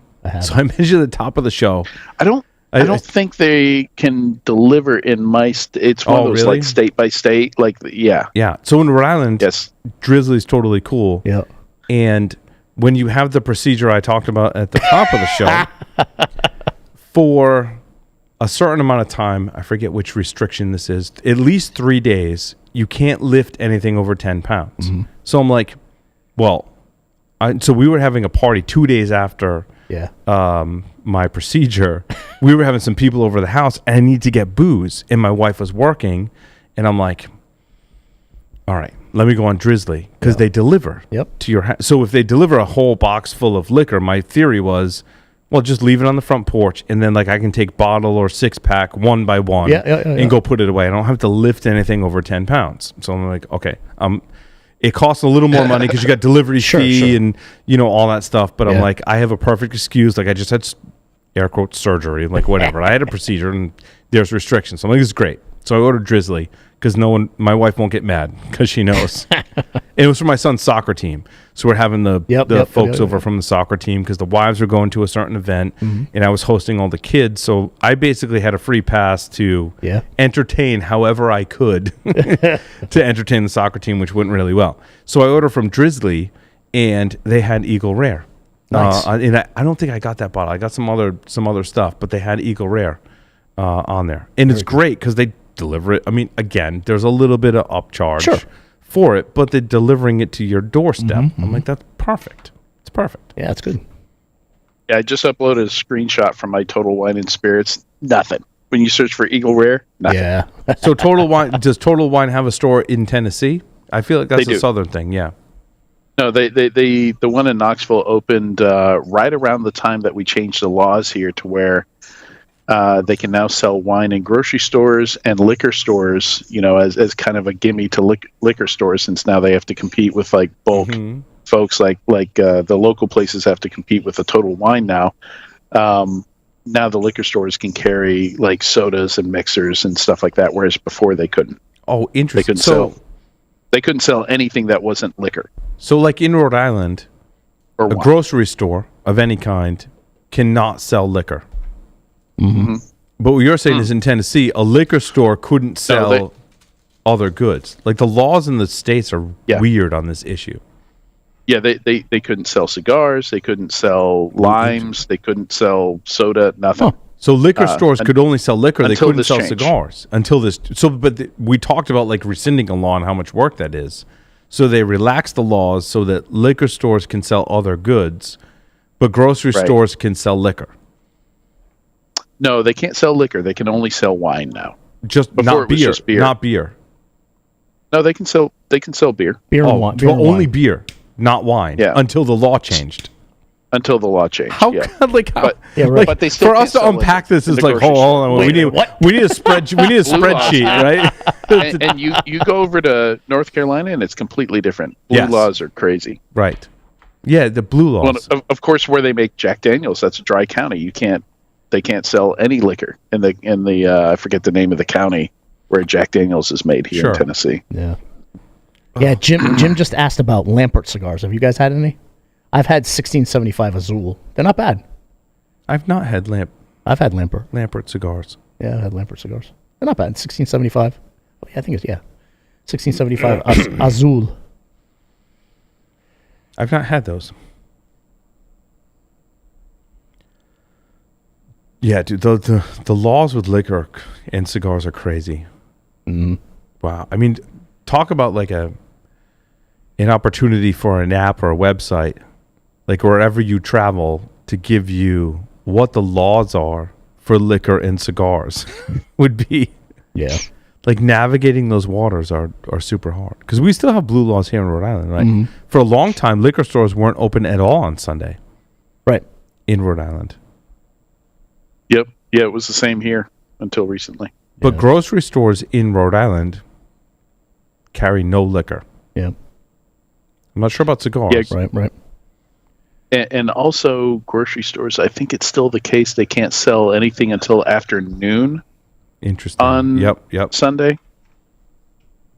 No alcohol of any kind, beer, nothing. Yeah. Yeah, the other two Lamperts too. There's an Oro and there's a Edición Limitada. That's pretty good from Lampert. From Lampert. Yeah. Yep, not bad. I've not had them. We'll have to seek some out. So many cigars. Jason, do you have any other stories you want to cover?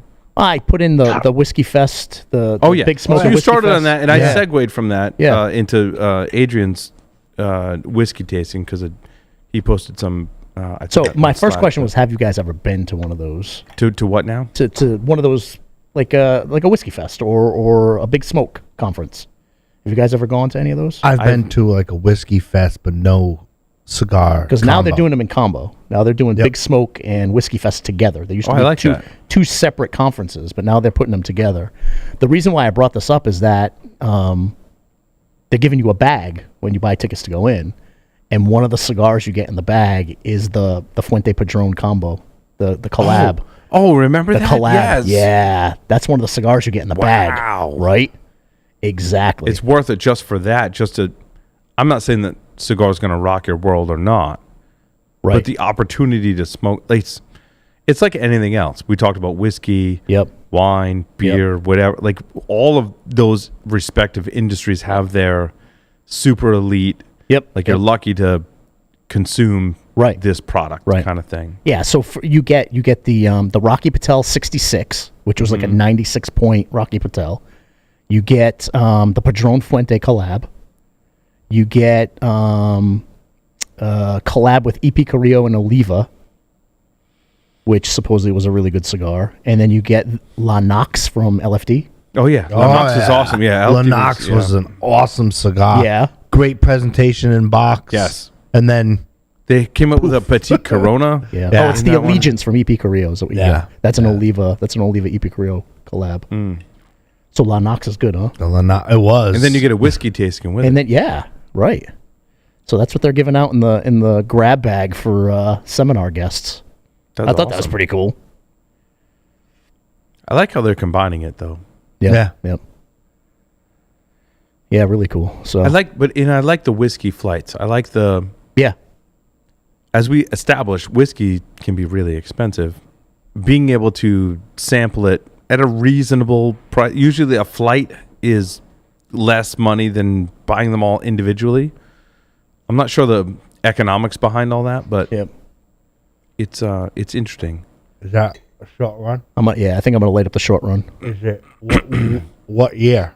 This was I think I bought it 2013's awesome. 2015. Yeah, 2015's good. 2015's good. This is 2015. Yeah, super good. Super tasty. Now this year they came up with the retro, but it's good, but it's not as good as what you have there. Yeah, those are my favorite EP Carrillo. Any of the short run series that they did. It's my favorite. So I'm gonna try the sucker on for size. Yeah, it's funny too. I've been, I mean, if everybody's been keeping up with football, obviously, because we just had the Super Bowl. We had a football story. We did. Yeah, the Joe Burrow stick. Right. So obviously we know Joe Burrow's the cigar man. You know, after when he wins championships, he smokes cigars. He's like the the poster boy for NFL and cigar smoking.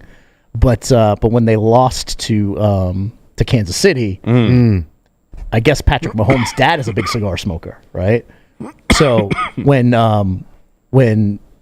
KC won, right, they went up and interviewed Patrick Mahomes' dad, and they're like, "Oh, so what cigar are you smoking?" He goes, "I'm smoking the Joe Burrow cigar."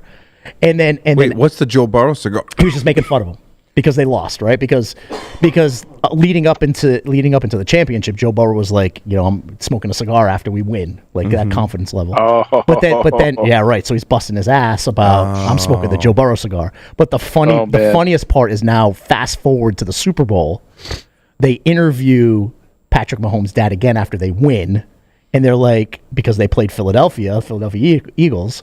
They walk up to him and go, "So what cigar are you smoking now?" And he goes, "A Philly Blunt," and he walks away. Just to bust balls. It was hilarious. Oh, it was hilarious. That's great. But it's kind of cool to see, cigars getting more and more. Because I remember way back in the day when I was a kid, like the Celtics. The Celtics were winning a lot of championships. Or the Chicago Bulls. Chicago Bulls. Sure. You had Jordan smoking cigars. Oh, yeah. You had Red Auerbach, who obviously Always. big cigar smoker for the Celtics. But I also want to say, like, slight tangent on that.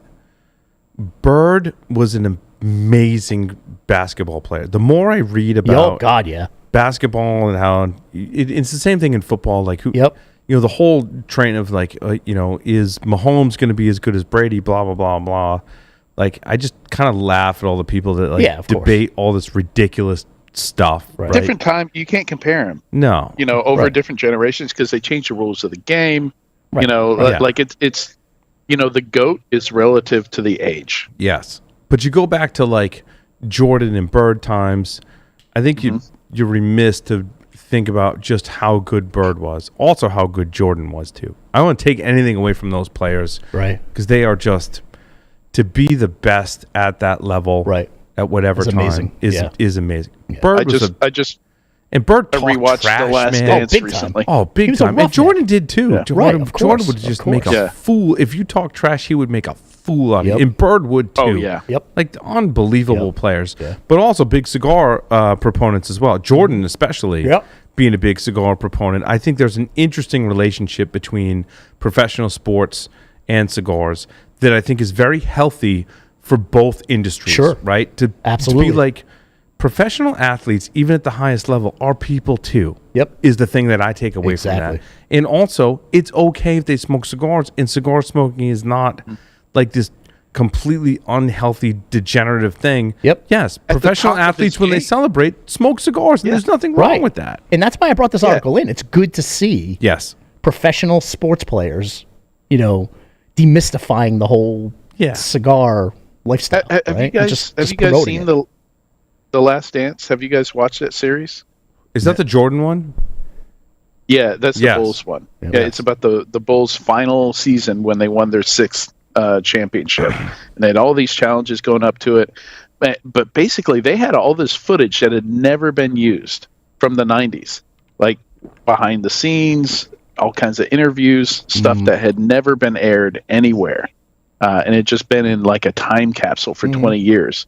And they pull out this 400 hours of footage, and they put together this amazing series that documents the whole progress. And Jordan smoking a cigar like every single time you see him get interviewed, like both back then and they're interviewing him 20 years later. Right. Yeah. Right. I think that's important.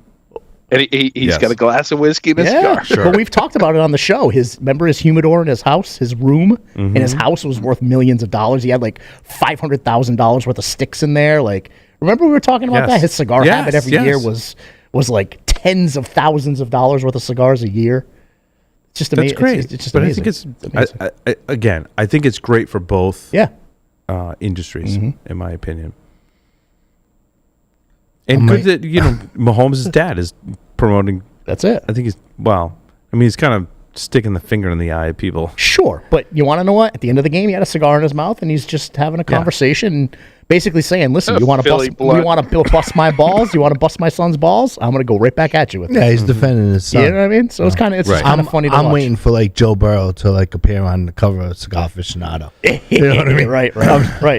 Because if they could put Nick Jonas on there, they could put Seriously. Joe Burrow on there. Yeah, I mean, they could, No at doubt. this point, they could put whoever they want on there, right? And I think it's hard to think about who would be on the cover that would be a detriment, right? I think you're mostly winning whoever you put on the cover. Sure.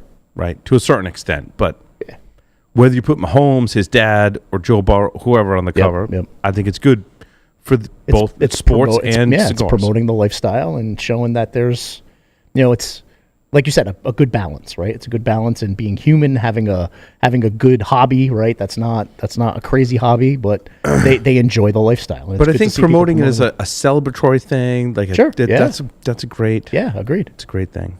Mm-hmm. Definitely. Awesome. What are we going to do next week? Next month? I don't know. What do you want to do? Do you want to do another blind tasting? I think we should bring back. So we're talking about March. Yeah. Want to do a blind tasting? Should do a blind tasting. I mean, either we do a Candela, but true. Then we have to smoke a Candela. So there's that. Right. But I think we should do a blind. All right. Yeah, let's bring. All right, I'll bring him in. I'll bring him in. Give me a week or two to find whatever you're smoking, so I can be smoking the same thing. Yeah, no. Yeah, or we have to send Adrian the cigar. That's the hard part. Yeah, I'll have to send him There's some cigar logistics behind that, Adrian. Yeah. We can figure that so out. you and I will be the only two who know what it is, Adrian, because the goal of the blind tasting is to test these two knuckleheads next Or we just have Jim on and we smoke the ear of the rabbit. We could do that. We could do that. I'm not opposed to that I can do either. that. So we'll see. We'll be one of the two. Let's figure that out. It'll be one of the two. All right. You want to take a couple seconds to talk about what we've been smoking, or are you good? Like anything new you've been smoking? Outside of what I've already talked about, I don't know there's anything else that I've been smoking. You guys? There's a couple new. This was the fine. I mean, the one that this cigar is awesome, by the way. Yeah. This 1994 Oh, jar yeah, it was release really good. Awesome. It was really good. Like I said, I just put the order in for the new pork tenderloin, so we'll see how those go. I've been big on the Tatuaje kick lately, man. Big on the Tatuaje. Did you try the Toluxor? Yeah. Yep. Awesome. I got that. Did you like it? Yeah. It's a really super good. cool stick. Yep. Super cool stick. Yep. That was one of mine. Yeah. Definitely. What did I get? I got the T110s, I believe is and then they have the regular Tuxla. Yeah. Yep. Yeah, it's good stuff. Yep. I ordered those. Yeah, I got one of my buddies into the Tatuajes too, and he's been a friend of the family for a really, really long time. Friends with my brother-in-law. Getting into cigars. I took him to Regency. We smoked some cigars. He came over to my house. I started getting him into the Tatuajes, and now I'll get text messages from him. Like, I got one the other day. It was yesterday morning or something, and he's just like, "Hey, at Regency, smoking a Tatuaje." So, I found... shout out to Frank. I haven't smoked one. I found 4 LFD Mysterios. You ever see those? It's a Perfecto, quite a large Perfecto, with some ornate kind of different color tobacco at the head and the foot. Okay. I found this kicking around in my humidor, and I want to feature those at some point, on the show, because they've been kicking around for a bunch of years in my humidor. I think it's another one. And it's funny that it's LFD, but I took a picture of it and sent it to my friends. I'm like, just found these. You should all come here. Maybe we should smoke these. Awesome. Well, thank you, everyone, for listening and watching this edition of the Stogie Geek Show. We'll see you all next month. Over and out.